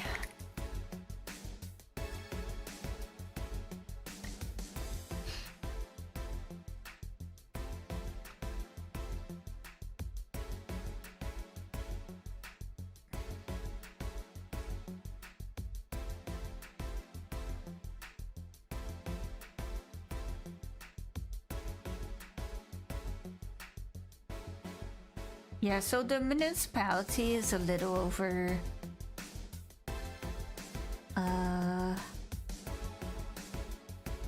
oh, it's near 100k.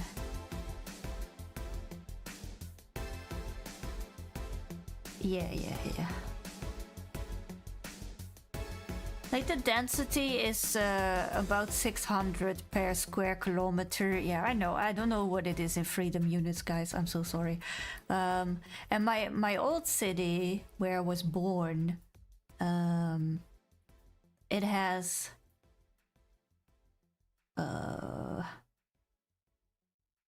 let's see, which is like pretty like urban and stuff like that. That has a density of 1400, probably more now because this is severely outdated.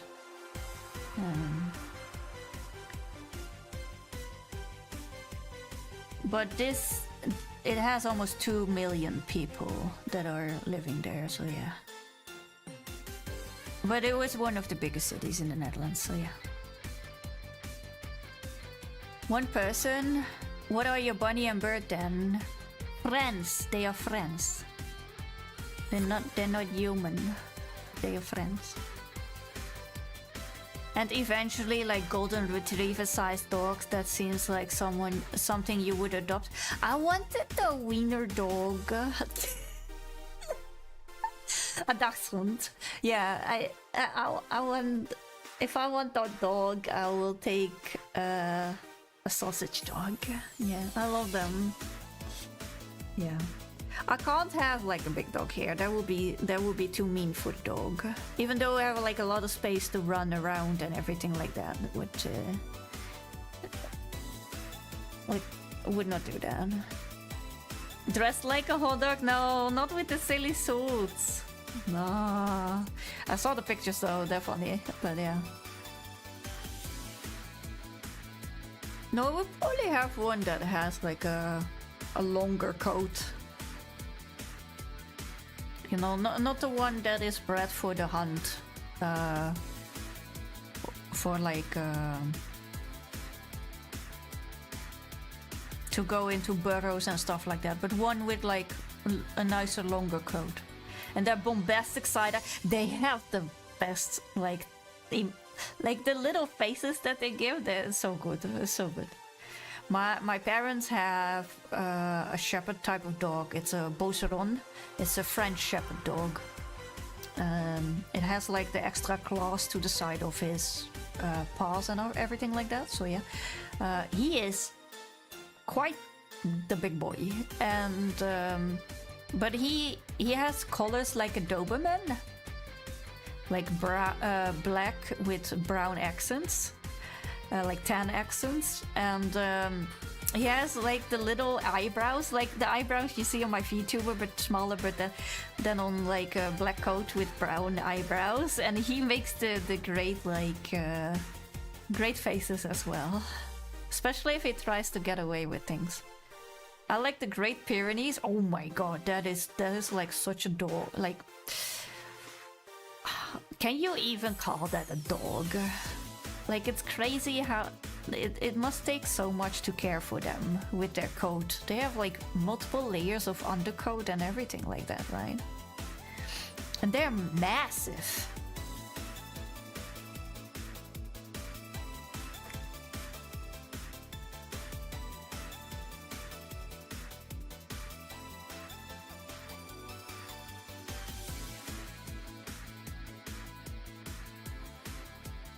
I think also what you need to think of, like when you get a dog, is this type of climate that you live in, right? And how much, like, well, you need to have a fairly active life, I would say, if you take a dog to begin with, but yeah. It's pretty bad for southern areas that are red hot. Yeah, exactly. The dog would be, like, struggling, right? That's just mean.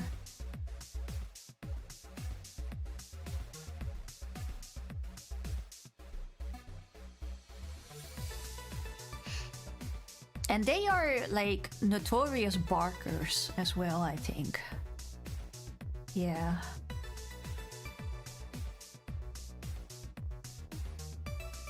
The moment you said dog, my dog started to look at the screen. Oh no! Hello, dog!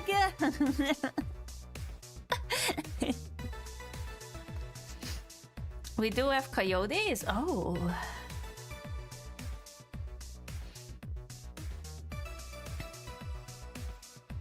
I really like, from like big dogs, I like Bernese mountain dogs. Talking about a dog with a lot of commitment.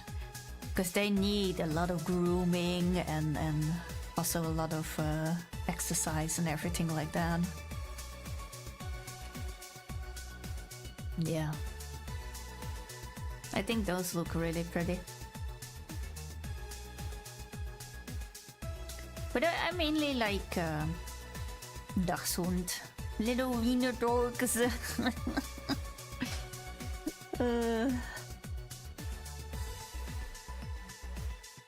Yeah, we always had dogs when I grew up. Because we had like... when I was really, really tiny, and I mean like baby tiny, we had Dobermans that were officially trained to do tracking and like for the police. My mom ran in like a suit, and then the dog would go after her, you know, that kind of stuff. So we had that for a really long time. We always had 2 Dobermans, so we had twice 2 Dobermans. And then afterwards we had a Jack Russell, which was pretty much like the worst option ever. I don't know why my mom suddenly decided she wants a very altruistic, stubborn, hyperactive dog. Well, she wanted to do like parkour training with it, which she never did. But yeah, that was the idea. But oh my god, that dog was so... that dog saw no one in the house as like its leader. So it was really stubborn to deal with. Most of the time only I could be like, oi, sit and calm down. Right? That kind of stuff with the dog. But yeah, I just think it also didn't got enough like movement and stuff like that. Even though my dad would always like go walk a really long distance with it. Those dogs have just crazy amounts of energy, so yeah. And then for a long while they didn't have a dog because my mom was like, yeah, but I like my house to be clean. They have like really big gray tiling in the house. So whenever you have mud or anything like that, it's you really see it, or like sand or stuff like that. And my mom is a bit notorious in the household and keeping everything clean and everything like that. So yeah. So she was like, no, I like my house to be clean. I don't want a dog. And then, I don't know, I think my dad just like slowly whittled her resolve down and they got another dog after a few years. Pitbull Terriers are personal favorite, very loyal and teddy bear coded and protective. It kind of depends on what type of, like, where it comes from, the lineage and stuff like that. I think in the Netherlands, I'm not so sure if you're still allowed to have them. There are certain dog breeds that we are not allowed to have. Same with cats. We're not allowed to have like Savannah cats and Fenix and stuff like that. Yeah.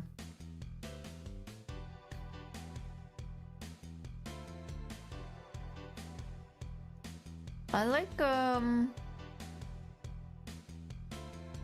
oh, what do you call them? They're not pitbull. It's the other.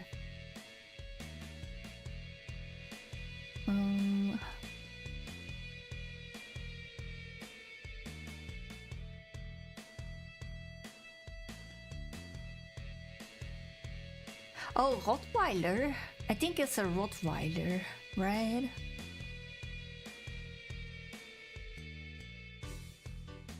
What do you call that in... Is that also just in... Yeah, that's an English word, right? Yeah. I like the Rottweiler ones as well. I mean, it's just because I grew up with Doberman. I think I'm just so biased coded to anything that is like black and tan. Because it reminds me so much of the lovely dogs we had when I was a kid, so yeah. But I think Rottweiler dogs are like really big softies as well.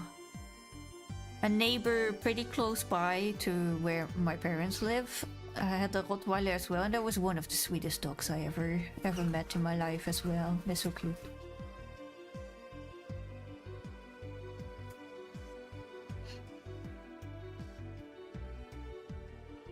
Yeah, but I think a lot of people don't realize how much work a dog is. That's why I didn't take a small dog myself, but I went with the big bunny. As long as you don't cross the line, they are great. But that's with every dog. Every dog that is like properly trained, and every dog should be properly trained. Like you should never cross lines with dogs. I've helped look after a bunch of dogs in my life. I will agree with you, a dog takes a lot of effort. Yeah. If you don't have enough time in your life to take it out to walk and spend a lot of time with it, take good care of food, brush the coat, and, you know, just take good care of it and train it and spend time with like command training and stuff like that, and then just don't take a dog. It's fine. Then just don't take a dog. Then find a pet if you really want a pet. Find a pet that fits you better. Like, there's so many different pets.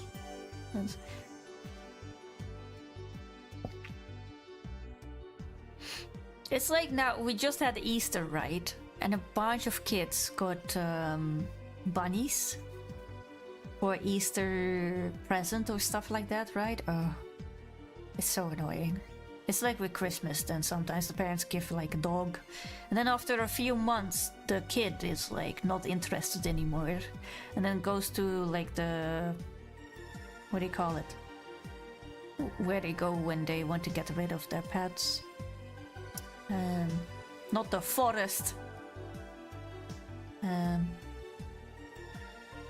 Like where you can adopt pets as well. Darn it, I don't know what... I'm really sucking at English words today. Shelter? Yeah, shelter, right? Yeah, shelter. Yeah. So that's really sad. Like, upcoming weeks you have like a massive influx of like bunnies getting dropped to the shelter as well, because people don't understand that bunnies are a bit of work as well. And you can't just like easily put 2 and 2 bunnies together like that. Goodbye, bunny that has only ever known life indoors. Be free in the forest and thrive. Oh, that's an owl. Yeah, that as well. Yeah. Yeah, you have like, if it's a small bunny, the crow will get it. And yeah, especially because it's not used to get food and stuff like that. So it either will starve, which is really, really sad, or dehydrate, which is even worse. Both are horrible. Or get eaten by some other predator out there. And we don't really have a lot of foxes. We have wolves though, but it's... I don't think they go after sheep. They don't really go after bunnies. I mean, I bet they go after rabbits, but you know, sheep are just easier to get here. Off the farmlands and everything, so yeah. We don't have that many foxes around in our nature, so yeah. Bunnies don't have enough fat to live on a good snack though. Yeah. I mean, your regular house bunny might, but the rabbits in general don't, yeah. Yeah. I mean, it's... I don't understand people that can drop their pets just in the wilderness. It's like, oh, like how? How can you have that on your conscience?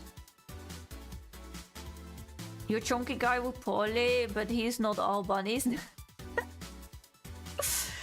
Yeah, my chunky guy is... If a bird would come for him, they won't be able to lift him up. He's like 4.5 kilo he surely is. I think he's like 4 or 5 kilos or something. Maybe a little bit more. Well, he's not like big for his breed, so there's quite an amount of bunny on it though. He's quite the unit. Yeah. But he wouldn't fight back. He wouldn't fight. It's like a super sweet bunny, so yeah. Those people kind of suck. They suck a lot. Yeah.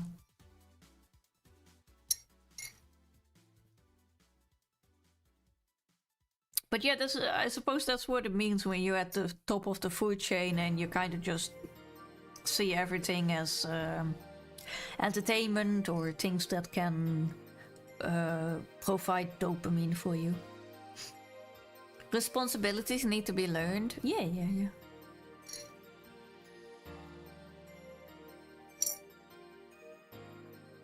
For pets and humans. Yeah.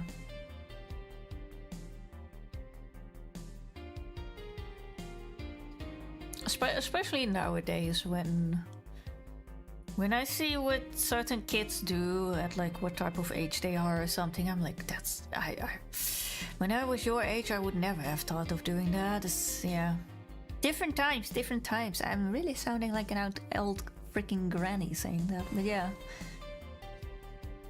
I know we were quite a menace on school, but not the iPad ChatGPT. I was sitting in VC the other day and I said, the new generation is the first generation that is dumber than the previous, that has less intelligence than the previous generation. Is crazy. It's crazy to imagine that. Like, we're actually going backwards. That is a terrifying thing to realize.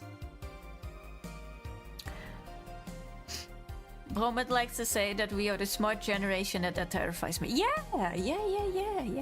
Yeah, it is quite baffling.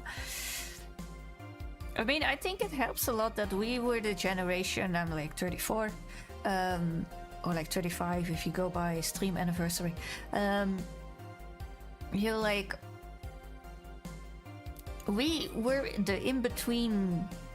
We were one of the in-between generations where we still needed to figure a lot of things out by ourselves, and then we had like the mobile phone really came up and the internet really came up, but we all like needed to learn how to use it and everything like that. Not as much as the generation before us, but like we're the more tech savvy side of like the two generations.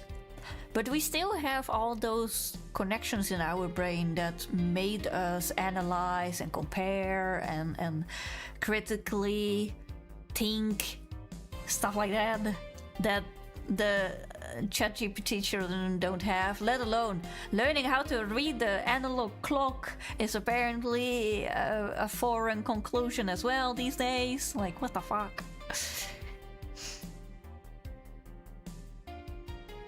And they have more tools to learn than us. Yeah, that as well. Like, they have all these tools and they're just not using them correctly in their benefit. I mean, in the wrong type of benefit. It's scary because I find myself pretty dumb. Yeah, I mean, there's always that nice in-between, right? Where when you know absolutely nothing, or you have a low IQ, and I don't mean this in like a bad way or a derogatory way or whatever, right? But when you have a lower IQ, life is more simple for you.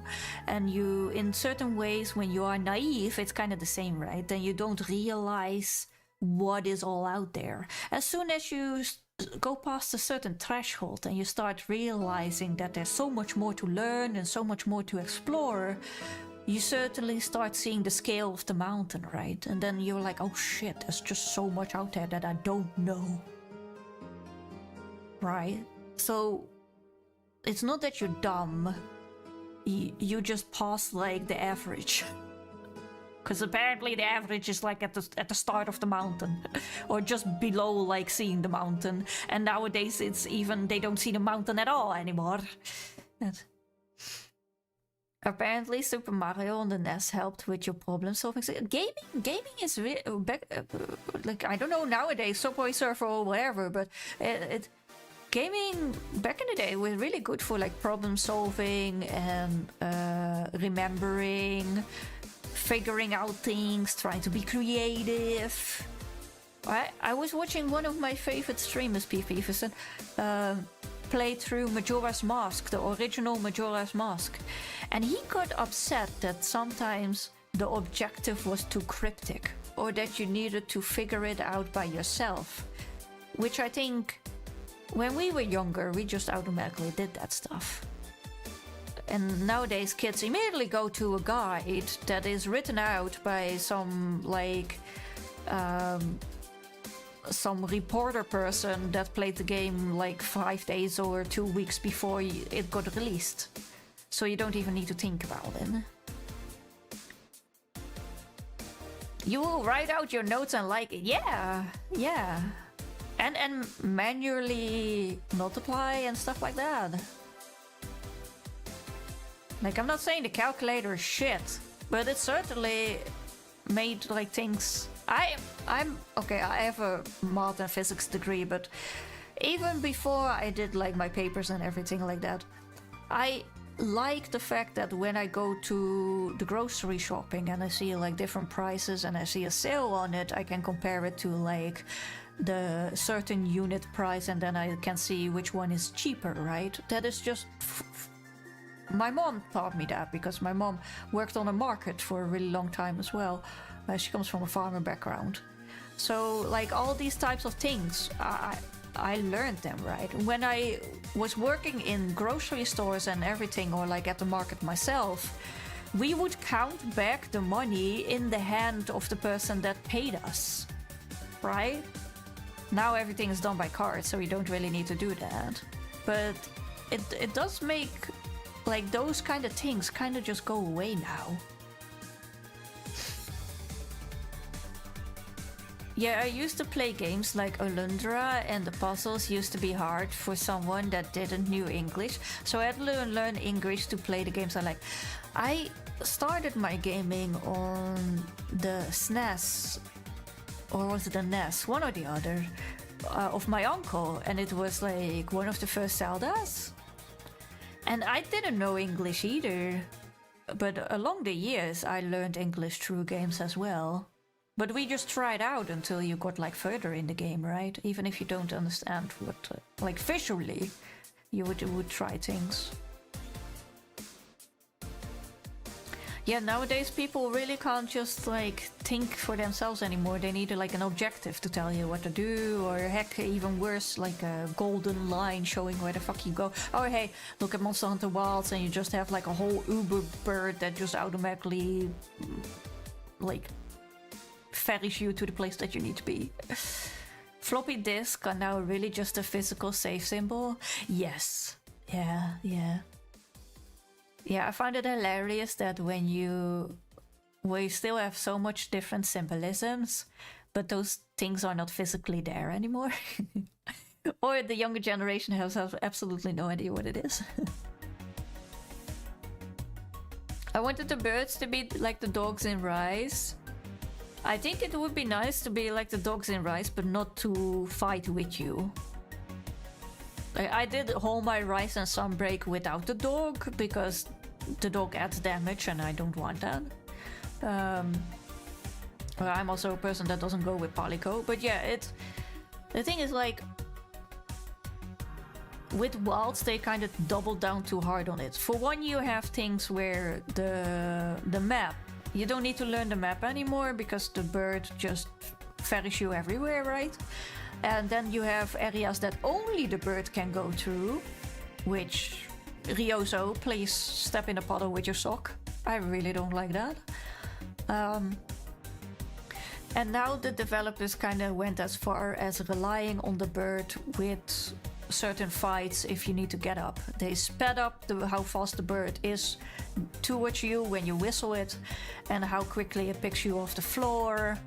And yeah, how quickly it moves in general, the speed and everything like that. So I think that is not good, because then I don't mind if it was just a taxi. I can like being a taxi and having birds towards places in the map. Okay, it's annoying, but it's not something to be like really upset about. The fact that you need to rely on the bird with certain fights is just, that's not good. I don't think that's really good. Because normally we have the portable line if you wanted the gimmicks, right? If you have the wire bugs and certain monsters did attacks that you only could avoid with the wire bugs,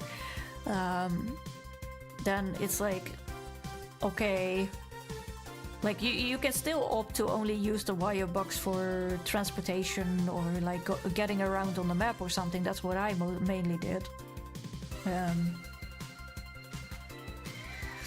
And then for those few attacks, you use the wire bugs. And then sometimes the monster also had like attacks where you couldn't use your wire bug anymore, so they kind of like debate you, or sometimes that it was better to stay on the floor. I like that they kind of were like, oh, you're relying too much on it, hold up. Let's turn that back. But we're never gonna have that in Wilds with the dire chocobo. Yeah. They will never make like monsters do attacks where staying on the floor for longer is going to be a major benefit to you. Adding a third dimension to the fight is interesting. It's good to add extra things, but we already got extra things with all the new movesets in the weapons and stuff like that. Like the discerning dodges and the power clashes. The more blocking type of things that you can do. All the new moves and stuff like that, yeah. Like, it was always that the mainline Monster Hunter kept a more grounded philosophy on the whole Monster Hunter franchise. And then the portable team, like Rise, Sunbreak, and I think GU and stuff was also portable, right? Yeah. Those were always kind of like they can add the gimmick in it, and you had like Frontier that just went like the full gimmick route, right? Which was interesting as well. I like that they just try things with that, but yeah, that was kind of crazy as well. There was like another extreme, which is kind of like if you look at Frontier, the earlier Frontier things kind of, if you compare it to Wilds, it is a lot the same as what is happening to Wilds now. Monsters are getting quicker, monsters are doing more damage, monsters are doing more one-shots. It's not a good direction, I think. Like, it's good to realize that, yeah, the player base in general for any game has become better at playing video games. Like, we certainly became smarter in that regard. And games just in general have become quicker to respond, right? So they can do more with that stuff. But so you do need to realize that if you want to make a new difficulty scale, you need to do something with the game. Which I don't think is bad, but yeah. We've only had the 2 console games recently since Monster Hunter 2. Before it was all handheld. Yeah. That's true. We had like World and Wilds, and before that it was more handheld. But I mean, like, the real distinction between gimmicky Monster Hunter or not. Like, I'm just coping really hard on the portable team at this point. That they're gonna add like a new interesting thing. I'm really afraid that the portable team is on the mobile game. The mobile game that is made by Tencent or NetEase, one or the other. It's both the same shit anyways. But yeah, it's I'm really afraid that they are helping on that, because they are like hand in hand collab working on that, which I hope is not a majority of the developers. But yeah, we'll see. On like, what is it, Outriders? Yeah. Monster Hunter Outriders, I think it is. Was it called that? I think it is. It's a Monster Hunter gacha game. Is it Outriders?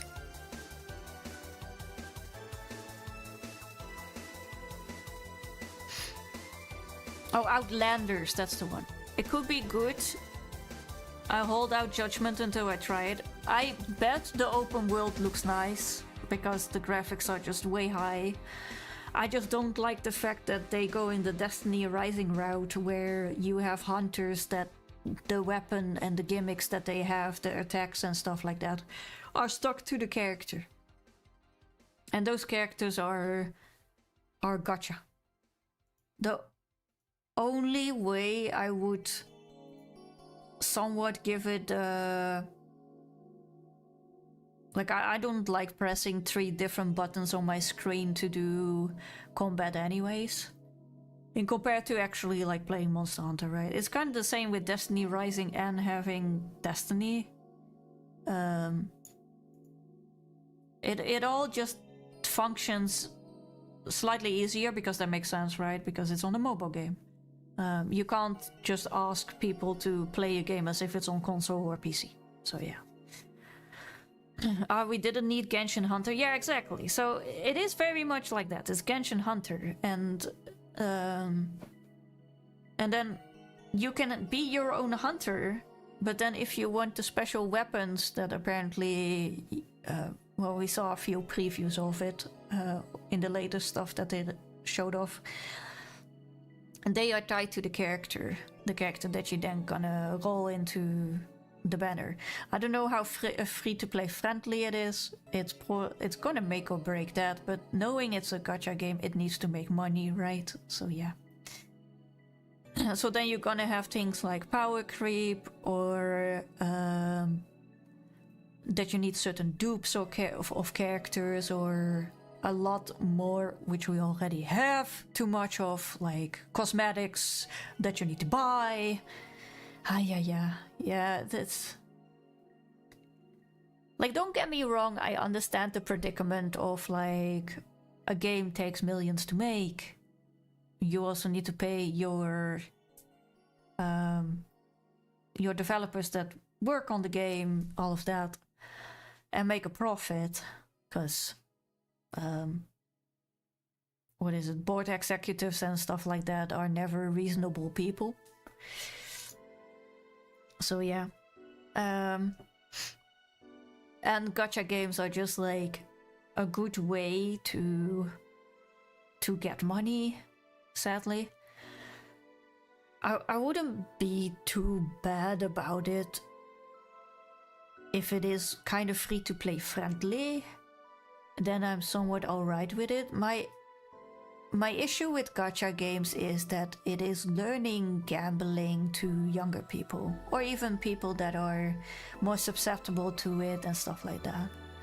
That is the biggest issue I have about it. It's the most shiniest freaking thing. It's like seeing the slot machines with all like the fancy visual effects and things like that. The pachinko machines with the whole cutscenes and everything. Like it's all tied in a neat bow to ruffle your dopamine and make it look like a game, so it doesn't look as if you're swiping 3,000 euros away in one go on pixels or whatever, right? So yeah. Which is, I think it's a harmful thing. Like, it doesn't matter how free-to-play friendly and stuff like that is, it's still very predatory, right? It's very... We need to be more conscious of what it exactly is. Because now it's just being seen as like other type of games. And they're here to stay. Gacha games ain't gonna go away. They're making way too much money. And mobile gaming is becoming more and more popular, and it's absolutely massive in China and stuff like that. So yeah, it's never gonna go away. Like,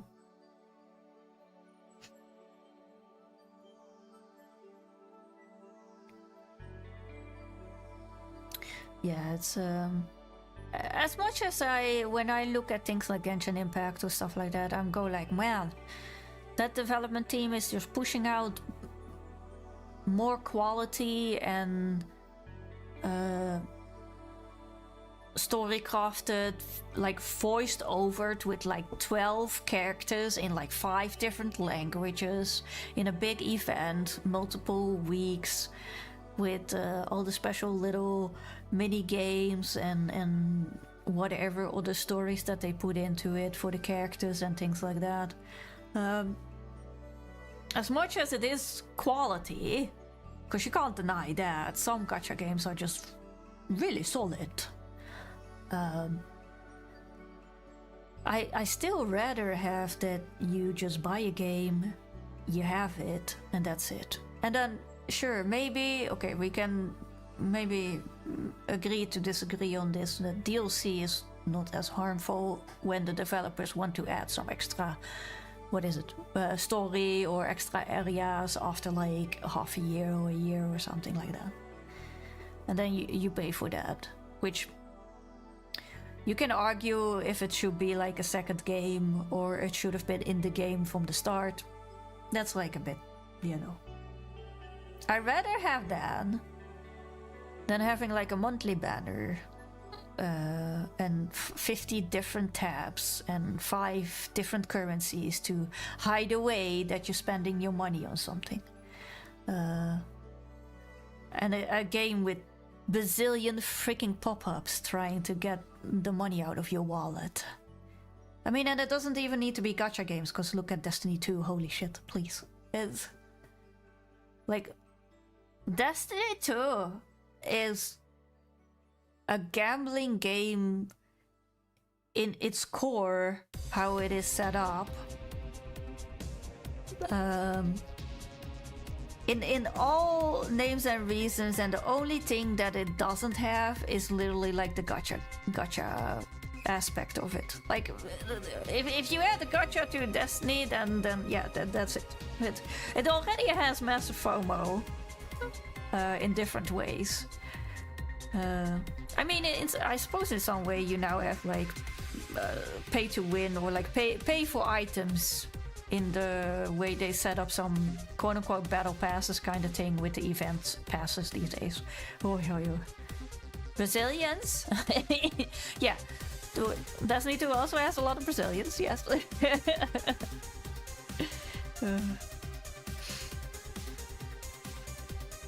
I think the Latin American Destiny 2 was something I used to enjoy. Yeah, me too. I used to enjoy it as well 3-4 years ago with friends. But it's probably like longer now already.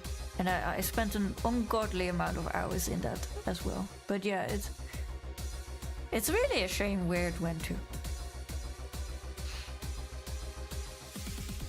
Like, and they're only doubling down on like the bullshit that they're putting it in. So like when you have then those types of games, that is like the other end of AAA games or whatever. That is also a bad way to do AAA games outside of like having no gacha in it, right? If I look at for funds, if you don't have Monster Hunter World and Iceborne, you should go to the Steam page and then check on like the bundle that has like World and Iceborne in it, including all the cosmetics, including all the other shit that you can buy that is marked as DLC. Outside of like the OST, because they are, for some reason, Capcom wants to sell the OST for more than the original game price. Like, what the fuck are you on about? But sure. Outside of that, you should for funds check out how like a few hundred or thousand that is if you want to buy everything. Because even in Monster Hunter these days, you have so many cosmetics. And I think it's good that we have cosmetics in events. You should still have that. And then maybe if the developers want to earn more, then make cosmetics that you can buy. Right? Because you don't need to buy the cosmetics to have like a better... Well, it's a PvE game to begin with, but a better gaming experience. Like, it doesn't inherently change anything to your game, gameplay wise or story wise, right? And I'd rather financially support a video game through cosmetics. If I'm enjoying a game, I will just like throw an extra 20 to it or whatever. Like I did that with Monster Hunter Stories as well, right? I bought the outfit for Korra and the outfit for Gale, or Gal for Gal. So yeah, like I'd rather do it that way. It's not that Capcom needs the fucking money, but you know what? Yeah. I'd rather do it that way than that you need to roll for characters and have like massive FOMO or power creep on things like that.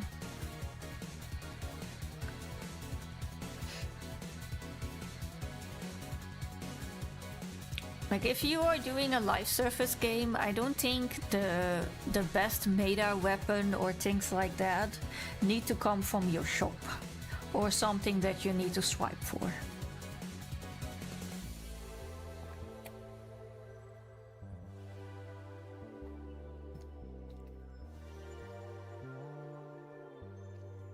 And it should be somewhat reasonably able to get in a game.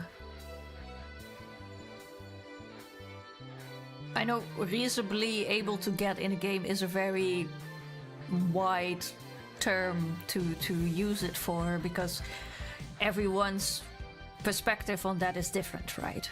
Some people might want to spend 5 hours a day, other people just want to, they have like 4 wives, 15 children and 3 jobs, so they can only play 2 hours in the weekend, right? It's a big difference depending on like what market group or things you have in your, what type of players you have in your game, right? So.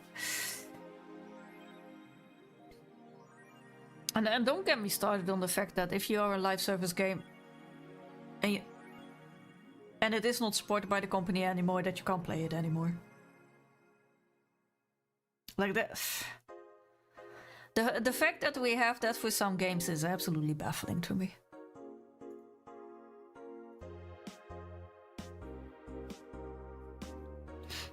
Like I hope the Stop Killing Game petition will actually do something, or at least bring something in motion. But I feel like not enough people care about it.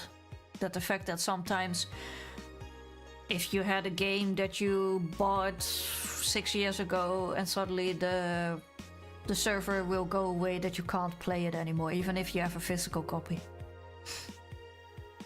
Yeah, that's just concerning.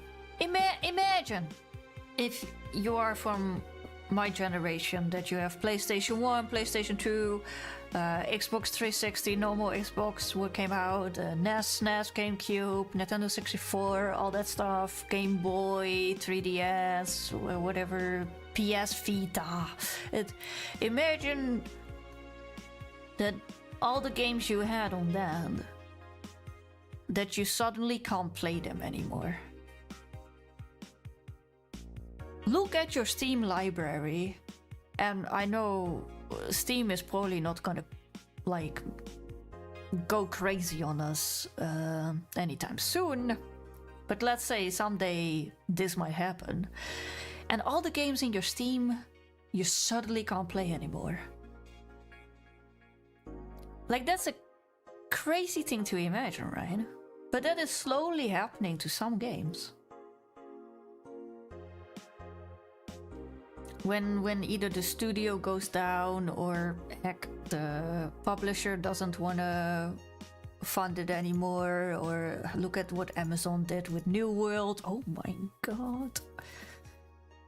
The whole Anthem situation, right? Anthem service being shut down. I mean, we somewhat had it back in the day where we have MMOs like Terra was closed, and I don't know if Silk Road still exists, and some are still going strong, like Fly for Fun, and the bigger ones, World of Warcraft, Final Fantasy 14, stuff like that. Final Fantasy 11 is even still going. So yeah, in that regard, it's a bit rare. But yeah, it's. But even then, like even your gacha games, right? There are a lot of gacha games that came and went. The earlier gacha games were really like just if they would manage, if life still exists. Yeah, I think it still exists. Let me see.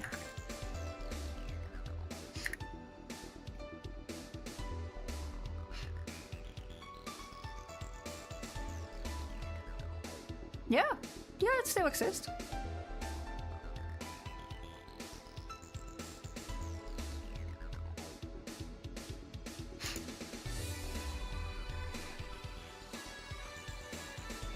Yeah, the earlier gacha games, you were happy if it was like they would manage to go past 2 years, because most of the development team only wanted to provide live servers for 2 years, and then they made most of the cash out of it, right?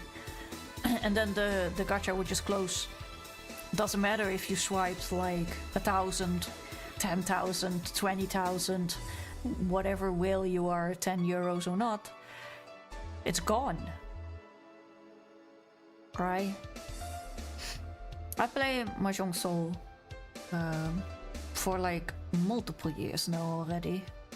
And I think that's the gacha where I spent... Gacha, yeah, it is a gacha. The gacha that I spent the most in, probably.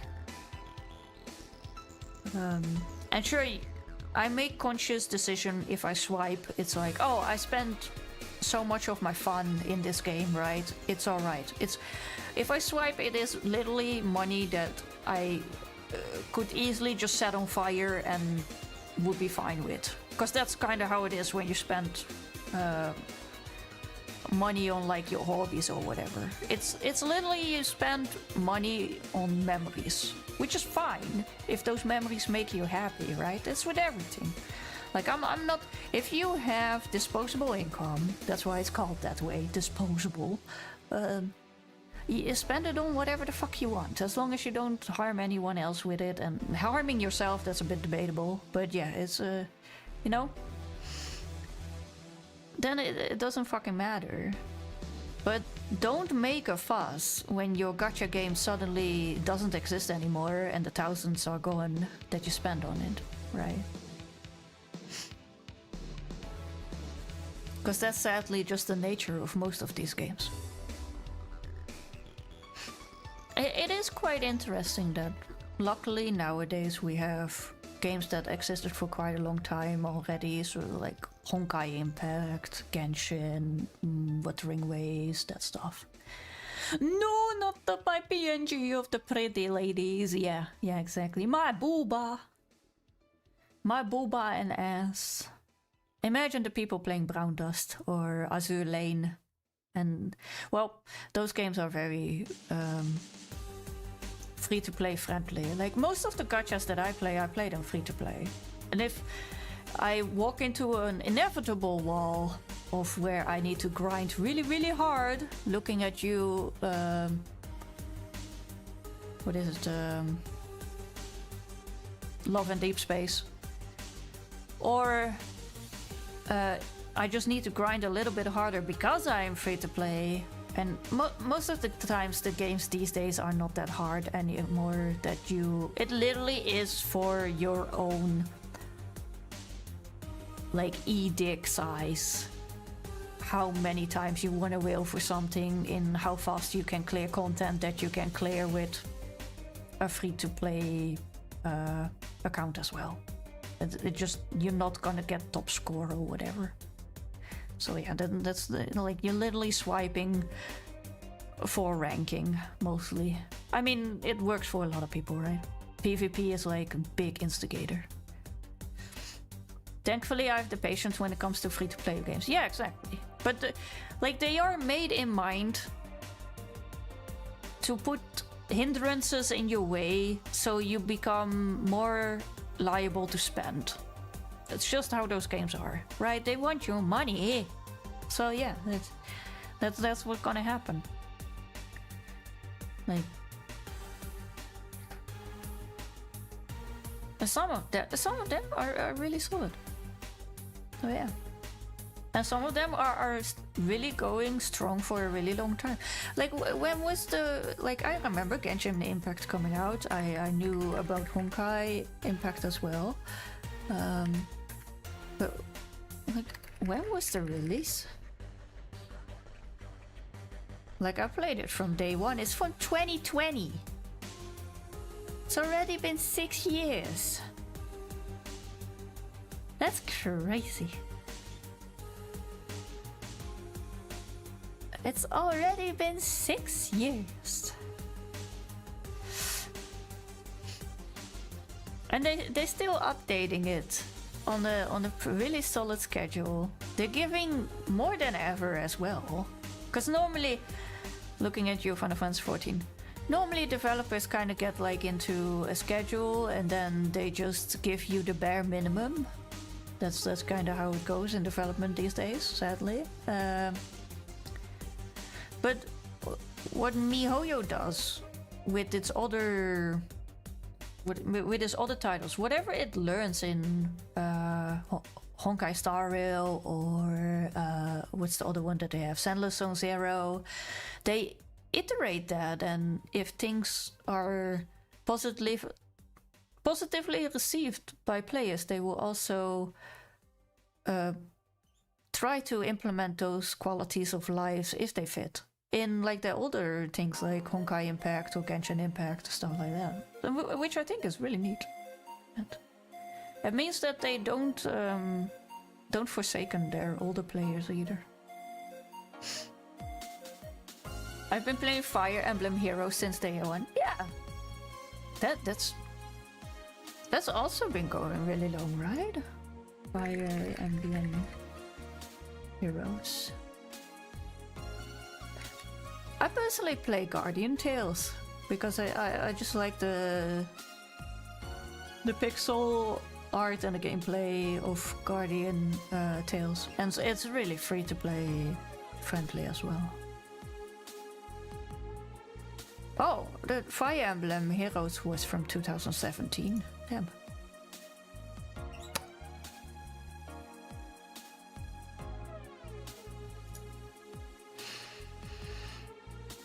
Yeah. I think sadly the Gamba gacha-ness is slowly gonna be integrated in what's already being done, but more and more into AAA games that we're playing now, so yeah.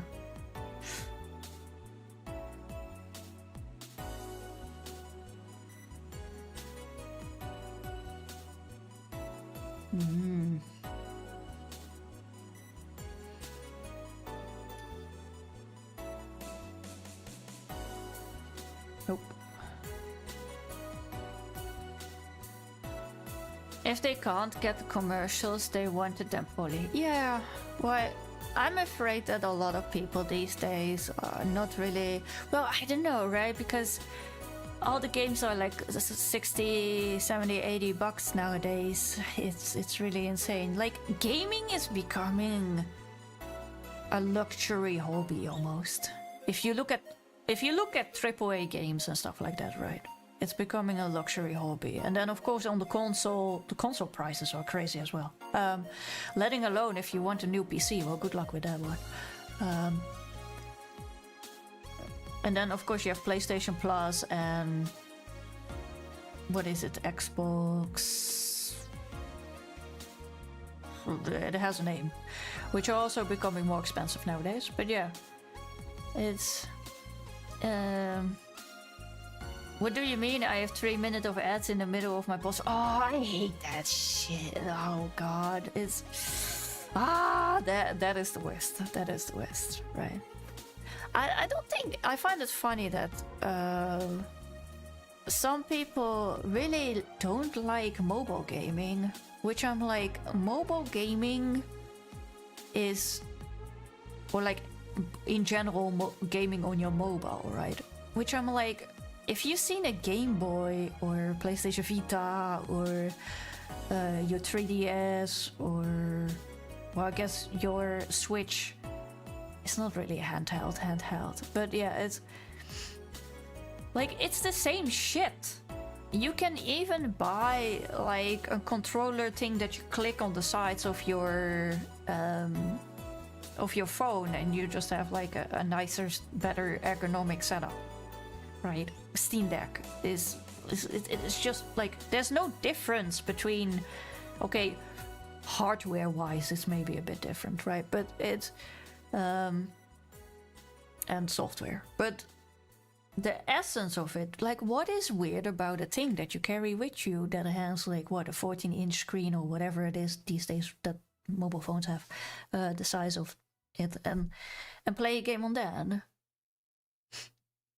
There's a lot of rhythm games that are made for like tablet or phone tablet. Mostly they're better to play on tablet because you just have like an easier time tapping shit. But yeah, like, your phone is just as much a handheld as any of other thing. It's just a mini PC in your pocket these days.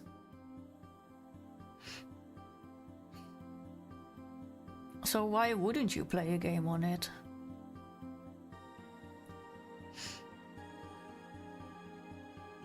Like, as soon as the screen became bigger and bigger on phones, this was the inevitability.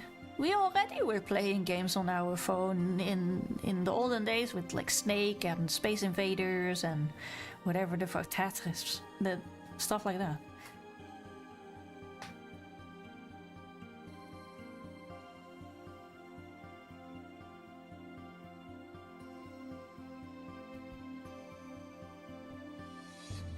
It should just be its own category, just as console is, or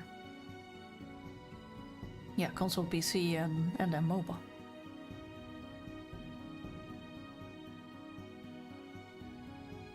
Oh. Oh. My back is itchy. Oh, what the hell?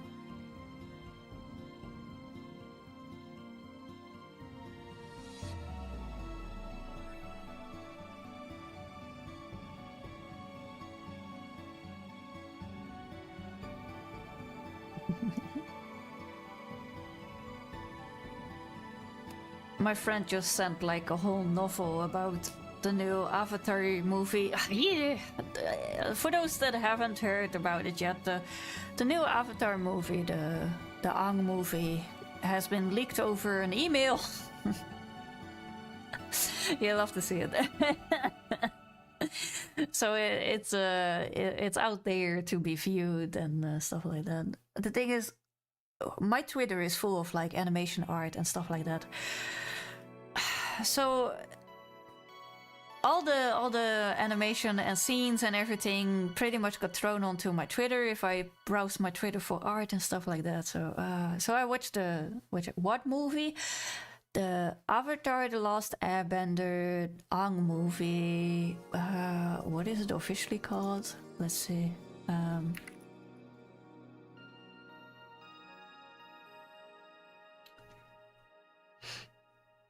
Is it just called Avatar Aang? Oh yeah, it is just called Avatar Aang. Okay.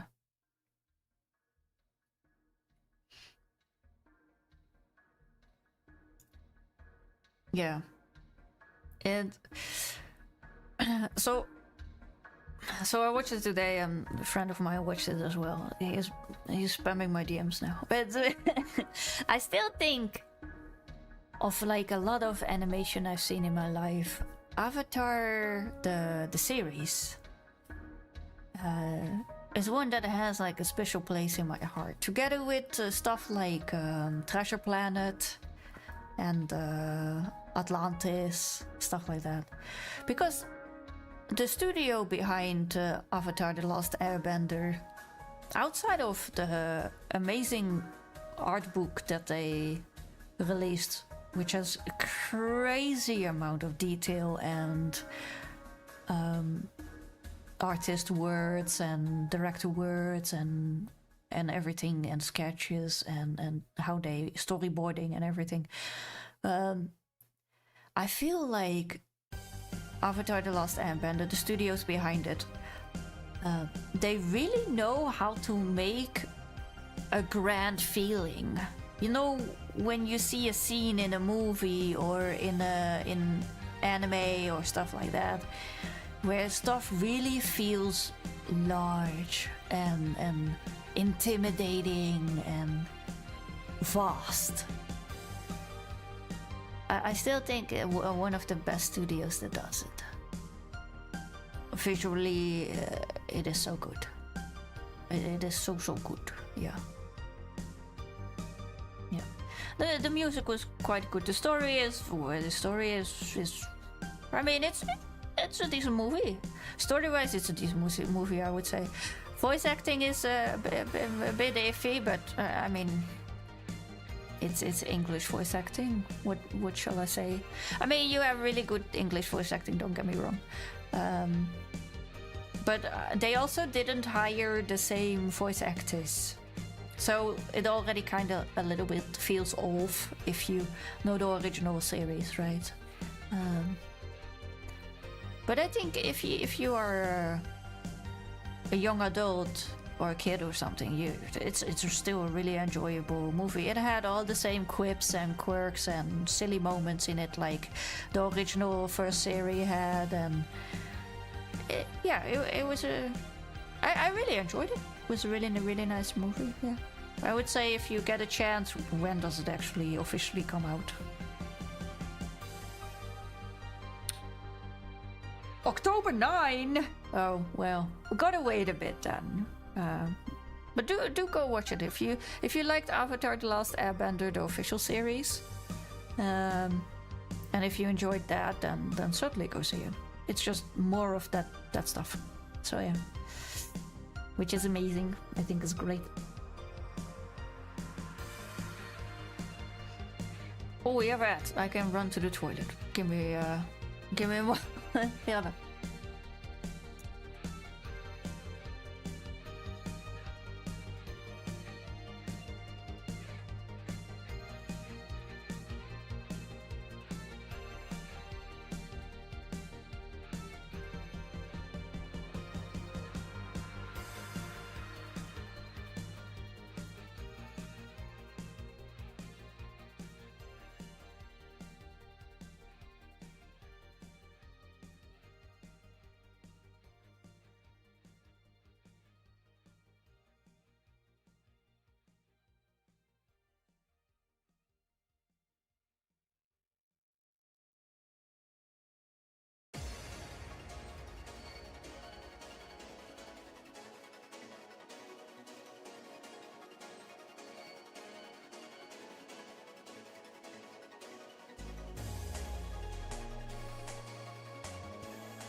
Alright, I'm back.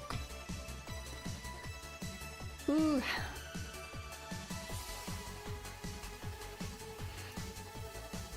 I don't know what to do, Chad. I don't know what to do. I'm too tired to play video games, I think. Or I need to play a game that is pretty chill. Where I haven't set up anything.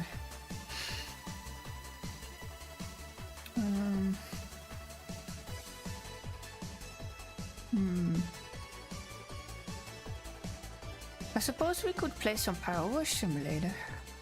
Mystria, no, like, for me, Mystria is not really chill because I still need to think what I need to do that day and the dialogue, and it still requires too much focus for what my head is at the moment. I'm just so tired. So it really needs to be like almost point and click type of deal. We can do some Power Simulator, to be honest. I don't think that's a bad idea. Although I don't know if my Power Wash Simulator is set up or not.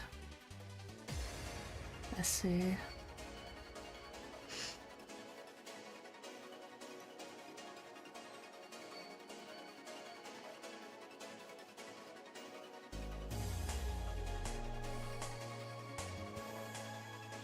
Yeah, I think it is Power Wash Simulator time, chat. My brain is like really cooked. Let's see.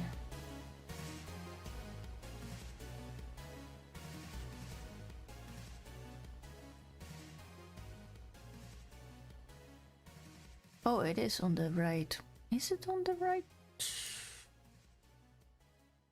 I think it is. Oh dear. Oh dear. It's gonna...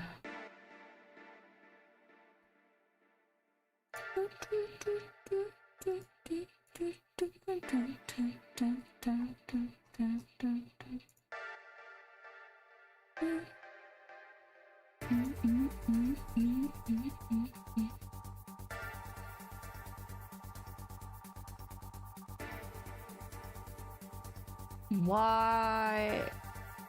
Oh, it's having a rough time to load. Okay.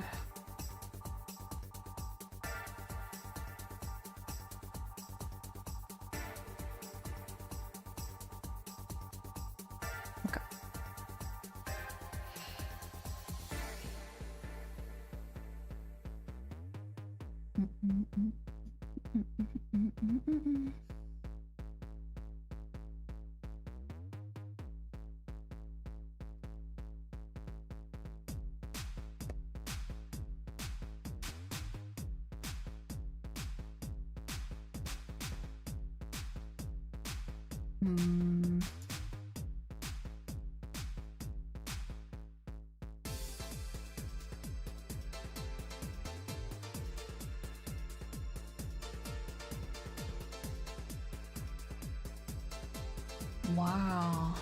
Okay.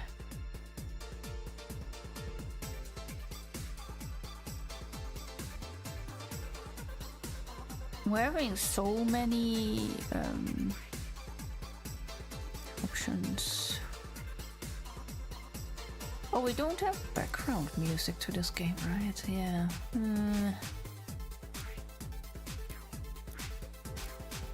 Let me find nice chill music.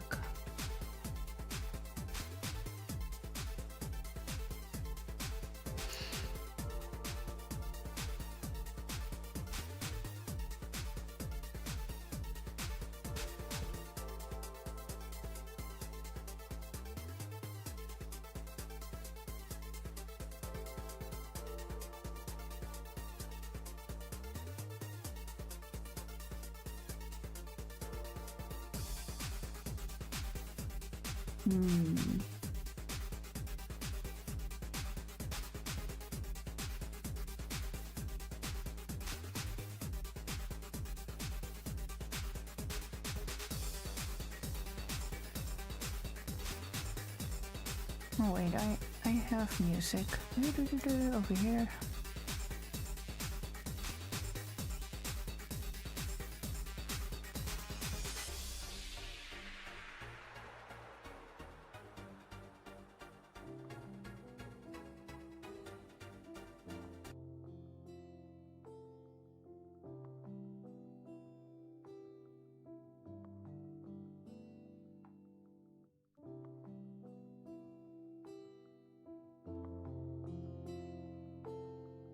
There we go. And then I need to set up this game because I don't think I have the game here. Oh, now the music is a bit too loud. Hold on. There we go.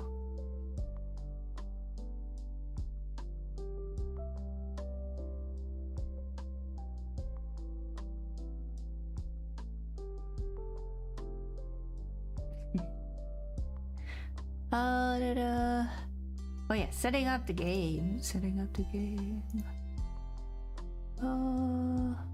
Game capture.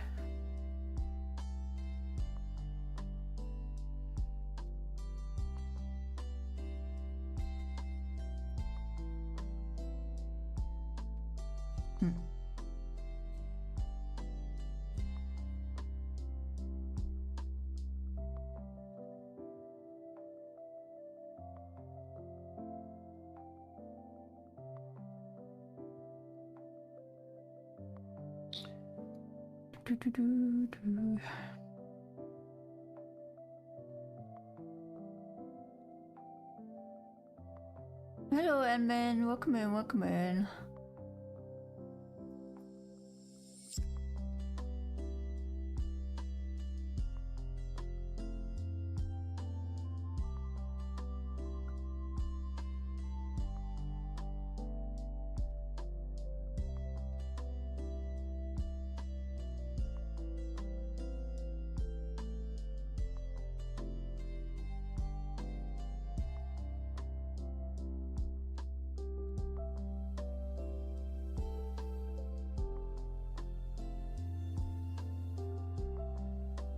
Long time no see. I mean, I've been streaming quite a bit. Didn't you join last time as well? What shall we clean?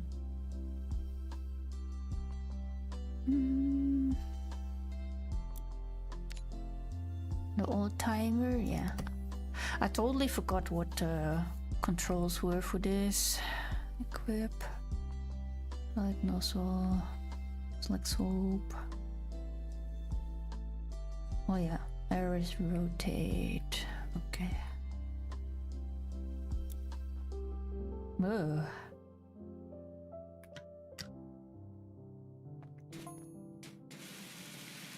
No. We need something like this.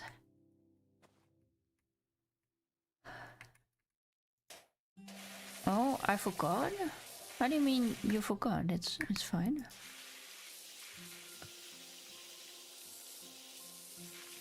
Oh. Oh, this game is so my jam. If my brain is just too tired for everything. Oh, tab was to see everything, right? Yeah. Okay.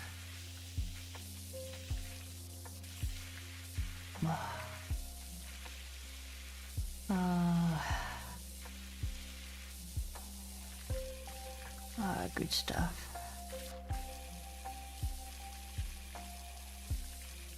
Oh, I forgot to buy soap before we went. What's this game about? Cleaning.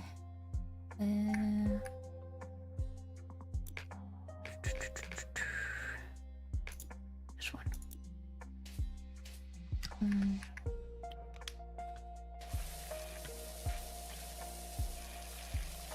Okay. No, we need. There we go. Oh.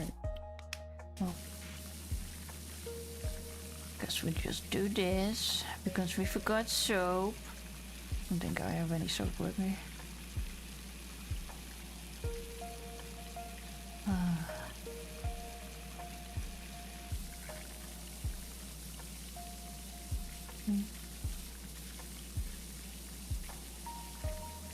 Wait, the window is supposed to be one thing. Oh, it's this one. There. How are you, by the way? I'm tired, but we're doing good. Thank you for asking. How are you?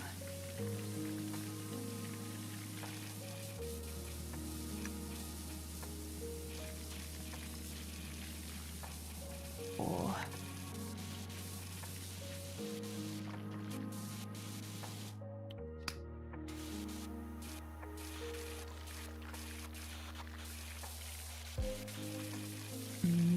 Where is it still dirty? Oh, here. There we go. Fine. We take fine. Fine is better than being not okay.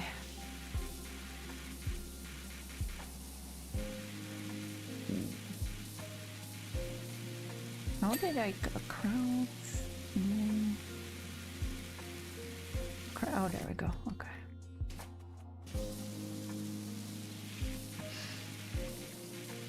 Oh.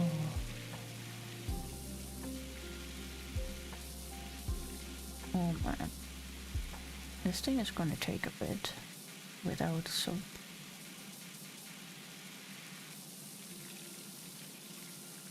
Oh.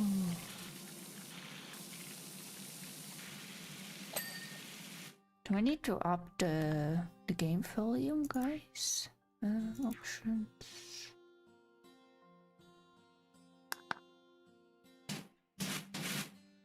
Oh, that's maybe a bit too big. Oh. Did you finish Monsanto Stories? No, not yet. Not yet. We'll continue that tomorrow or Friday.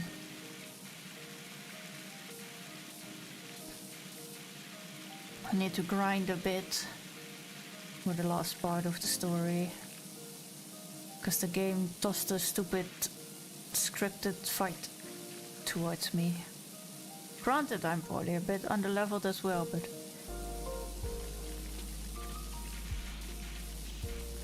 it's making me feel a bit spiteful about the game at the moment.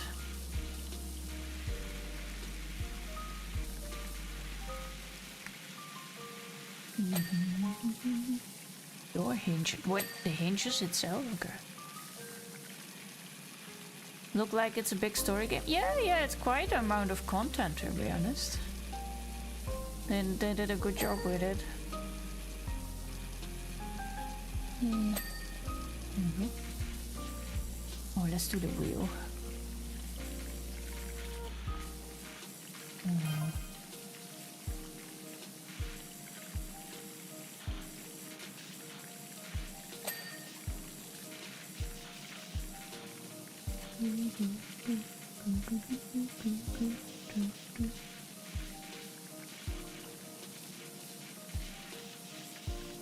Yeah. Even if we finish the story, there's still like a lot of other stuff to do.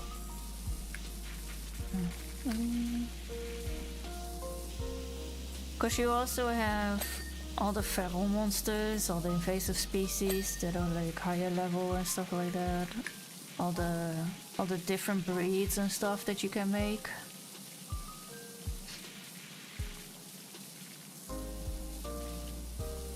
Can I know where do you live? I live in the Netherlands. I have the Dutch as written in my about section.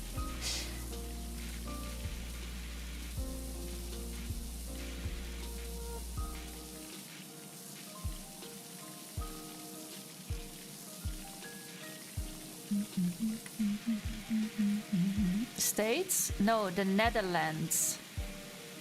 It's next to Germany, above Belgium, above France, in Europe.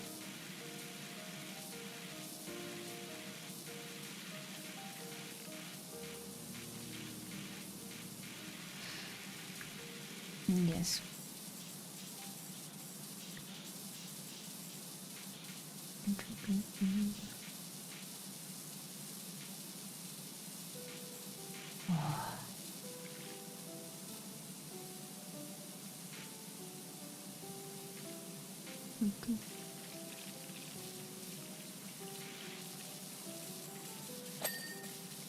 Oh, hola.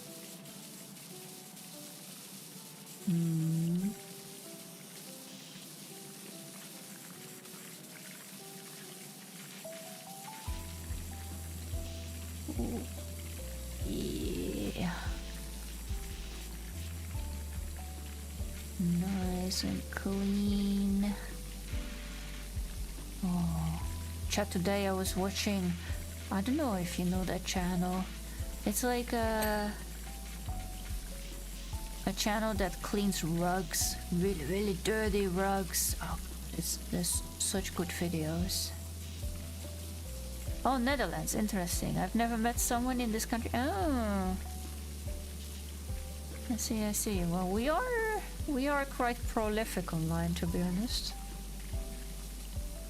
Always seem to run into people. But yeah. We might be a small country, but we have a lot of people.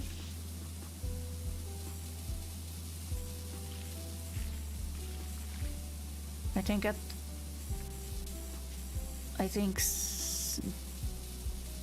the consensus at the moment is that we have 18 or 19 million people now in our tiny country, so yeah.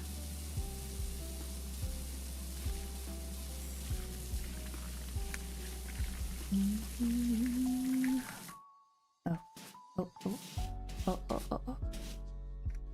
It. It's not really gonna work out. Oh.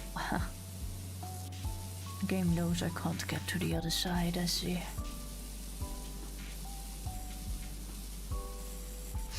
Small, but it has beautiful places. Yeah, it's quite a green country. Tourists seems to like it outside of like visiting Amsterdam.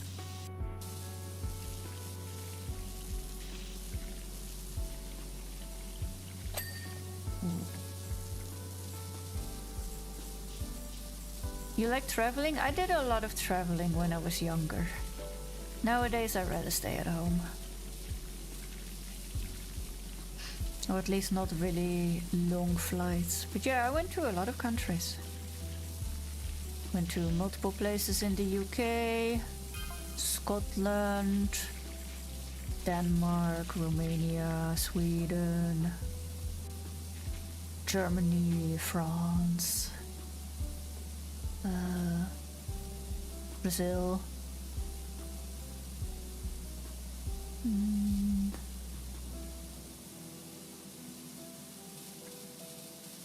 Yeah. Quite some countries, quite some countries. I think if you have the disposable income, everyone should travel. It's good to see all the cultures and just, you know, get to know more of the world. So a lot of wonderful places, even if it's only in your own country. I say that while people from the United States are watching me, but yeah, it's even in your own country.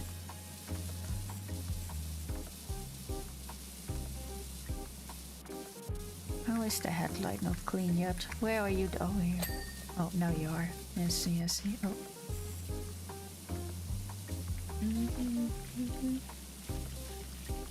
Wait, the horn is also a separate thing. What the frick? No wonder. There we go. Why is there no dedicated gaming community in the Netherlands? There is, though. There are a lot of dedicated communities for different type of games in the Netherlands. Don't start on StarCraft and everything. What we did for that game.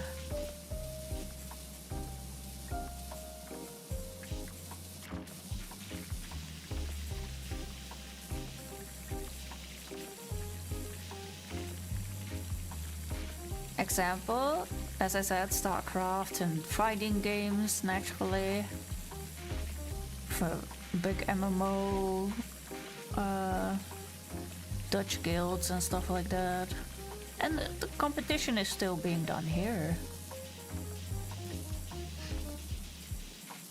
Heck, even the, what is it, the TwitchCon and stuff like that is being hosted in the Netherlands multiple times. I don't know if this year was Rotterdam or like another year. Suggest a creator?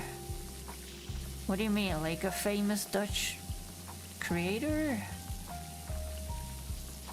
I think, as I said, you can find a few really famous ones in the StarCraft community.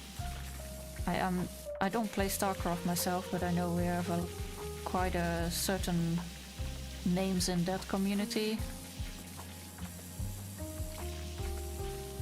We have well, if you want VTuber, I can say Reinho. Reinho is officially Dutch, so yeah, it's like originally Dutch.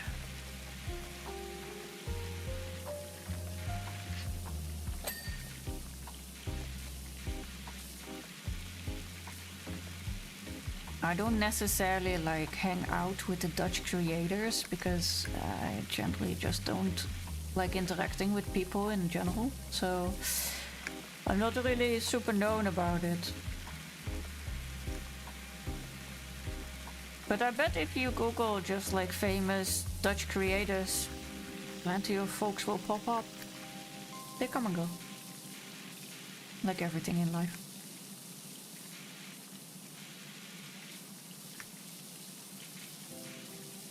Hey baby girl, finally doing your duties? My cleaning duties? Yeah, my brain is fried, so we're doing some cleaning today.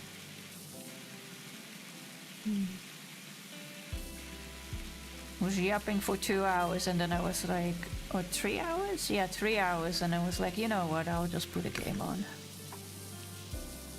Have something in the background at least.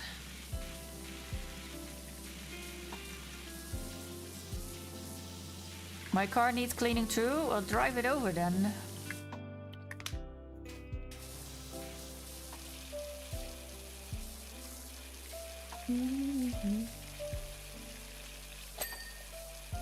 Just take the fatty. Also need repairs? Oh no. Since I got rear-ended this weekend. Oh my god. Are you alright? How's your neck? I'm telling this because our country didn't have a strong community either. I mean, we're a small country, but we do have like dedicated communities for things. From which country are you, admin, if I can ask? like you don't need to answer if you don't want. No, I've died. Texting from Twitch haven't. Holy shit, they have 5G over there. Damn. Ooh, good connection then. Jesus hit you up with that.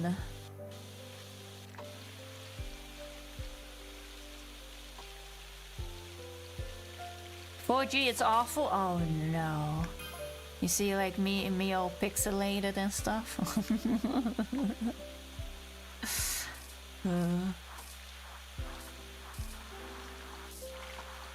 160p solo. Can only watch Power Wash streams. Damn. I mean, that I don't think that's a bit of a crime, to be honest. That's pretty solid. No, pressing the wrong buttons. You cannot even know about it? I mean, try me.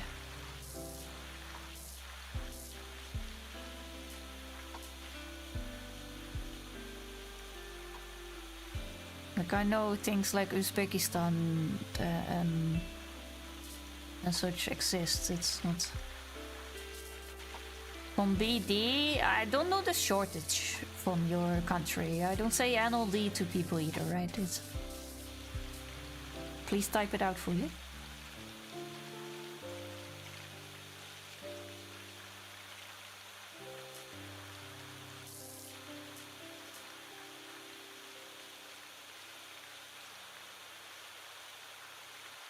Bangladesh? I know where Bangladesh is. What the hell? Like, we still got geography on our freaking high school, alright? It's not that dire. What? Yeah. So obscure. Yeah, it's not obscure at all. Bangladesh is a pretty big... a lot of people, at least. Great food, though. Oh, great food. How can you say that Bangladesh is obscure when you have like a bunch of freaking Bollywood movies and shit as well, with actors coming from Bangladesh?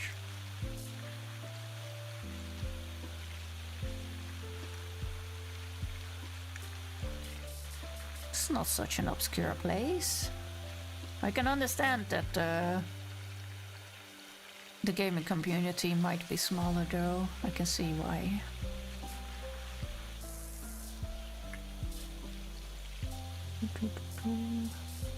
No yap to game? I yapped for 3 hours before I started the game, alright? I just wanted to have something on the background. Do you literally just pew this game for hours? Or you clean... like, you see how dirty it is? So you just clean. Nicely clean everything. Oh, and then you get a ding if you clean something fully. Oh. Oh. Only 3 hours. Yeah, only. My battery's almost done. That's my last message. Okay. I hope you have a good day. Thank you for checking in. You're losing your edge? I was afraid I would be yapping for 5 hours today. It's gonna be a shorter stream, that's for sure. Bro, this nozzle is... It's... Where is it? This is bothering me. You usually yap for a bit longer? I mean, we're still yapping, right? Still a bit yapping.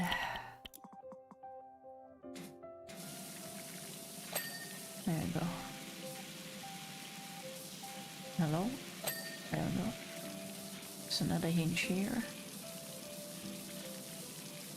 What is still dirty on that thing?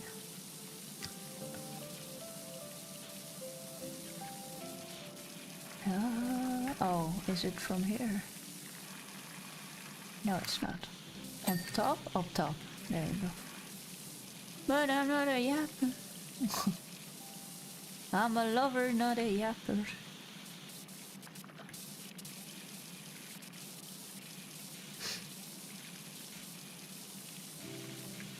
I really don't have any soap with me. No, I don't have... Well, I don't have it attached. Hold on. Oh, I do! Bruh. We could have just... than this.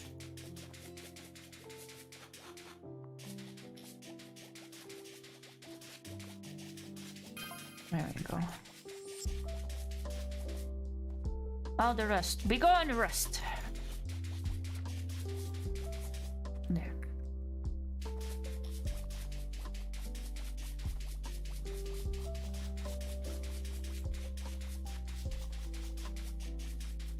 Right. Ooh.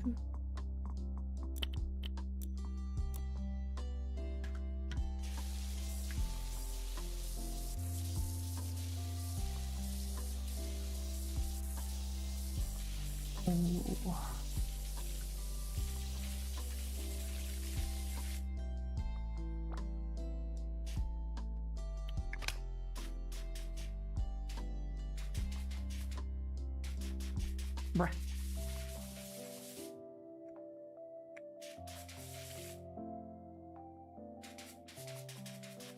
Do I have some other stuff?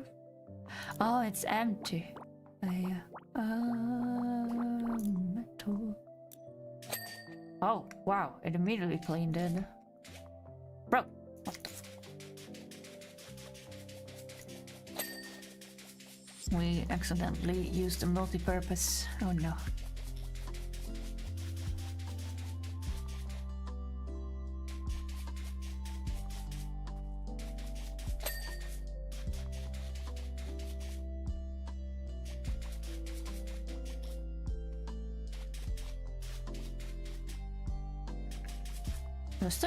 The trunk counts as metal? What the fuck?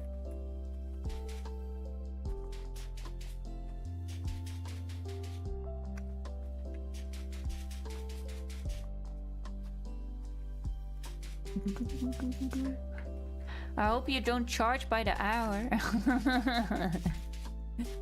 No. I charge per project. I always thought that was like a better way to charge.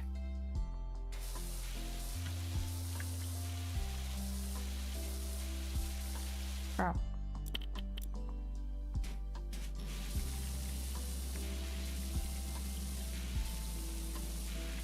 But it's the door, yeah, the door handle. It's like a little side mirror. There we go.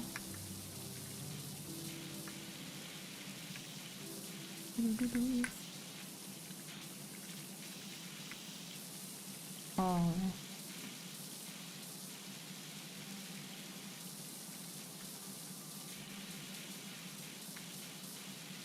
Oh, it gets all in the grill. The air vents.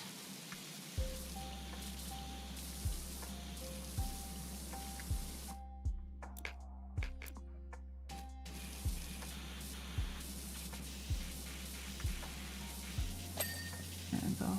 Oh, I see. Yep. The headlight is not clean. What is still dirty about the headlight? There we go. Oh my god, look at the dirtiness over here. Be gone! Right, gonna pop and yell Omen, he's slow, then go to... Is he playing Hades? It was a new update, right? He was playing the new game mode with the random areas. What is it? The biomes, the random biomes. Sounded pretty fun. I'll check the VOD later. Or maybe he's still streaming after I'm done with this car.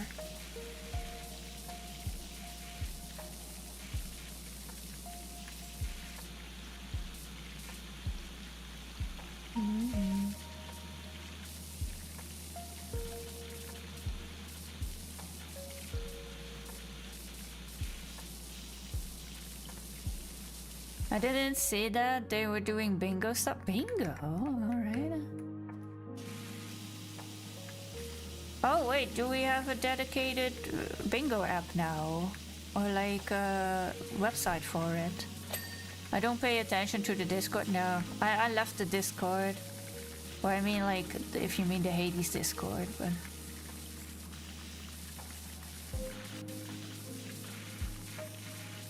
Like, I have so many, like, different Discords now. I can't be keeping every personal Discord. Hades Discord, yeah. I'm like, whatever the Hades community and speedrunners think of and stuff like that, it's good on them. Good on them. I don't need to be involved in that process.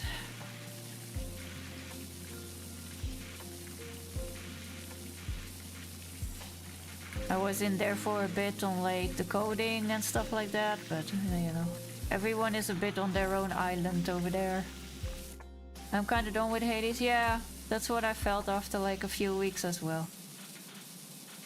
When I did all the stories, unlocked all the weapons, and did a few like serious runs for myself. Was like, I can spend more time in the game if I want to, but I want to play other games as well. Yeah, move over to more avenues.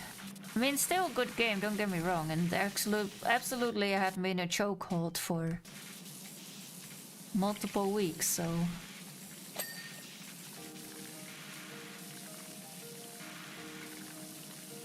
But enough is enough, eh? I have a 537 and a 55 fear. Oh, nice. 100% the game, good for me. Yeah.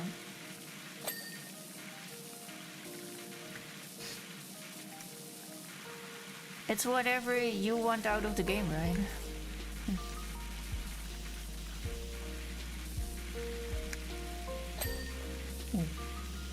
Nice.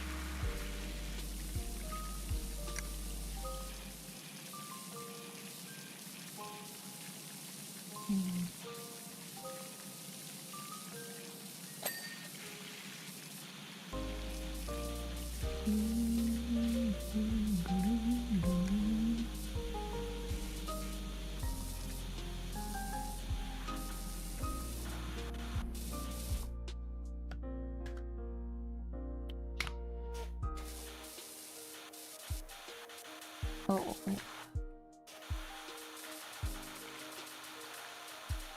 Been playing Gatekeepers at the moment and Slay the Spire too. Oh, a lot of people I know are playing Slay the Spire. I've looked over other content creators a bit playing it, and I enjoy watching it. What the hell? Why is this not going off? I enjoy other content creators playing it more than I would have playing it myself.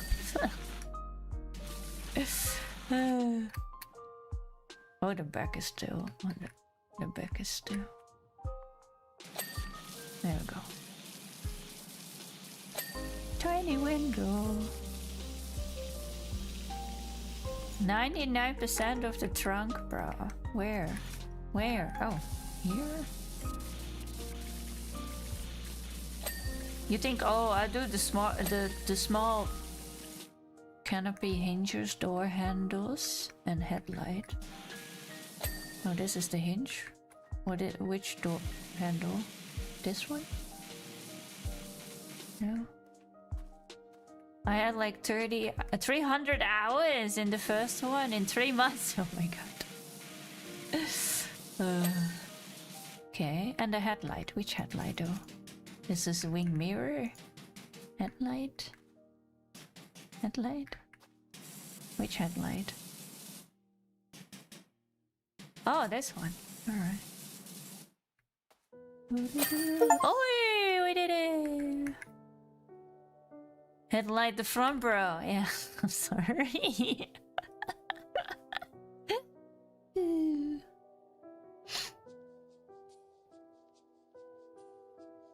Okay, finally. Yeah, your car is clean now, Julie, so you can go.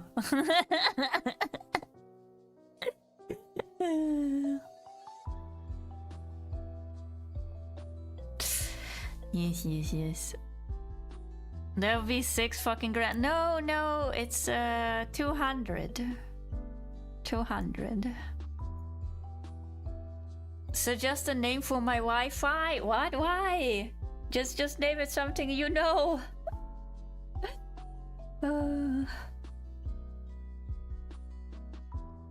Just call it McDonald's or something.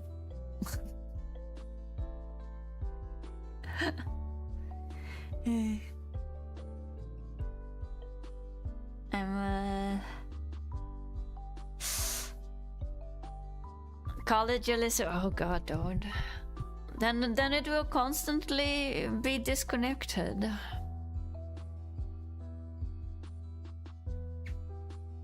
My brain is not braining. Oh, welcome to the club. Mine is neither.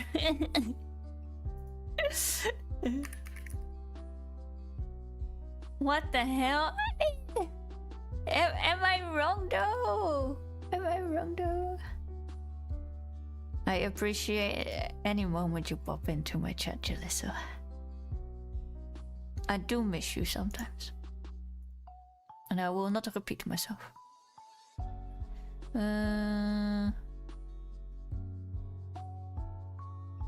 Alright. Let's see, who's live? Alright. Oh, you flirt. Oh, you. Stop it. Yours also? What my yours? My brain? Yeah, my brain is horribly fried. I'm gonna send you guys over to Omen. Because I'm probably gonna... Oh, that's all caps. Let's not do that.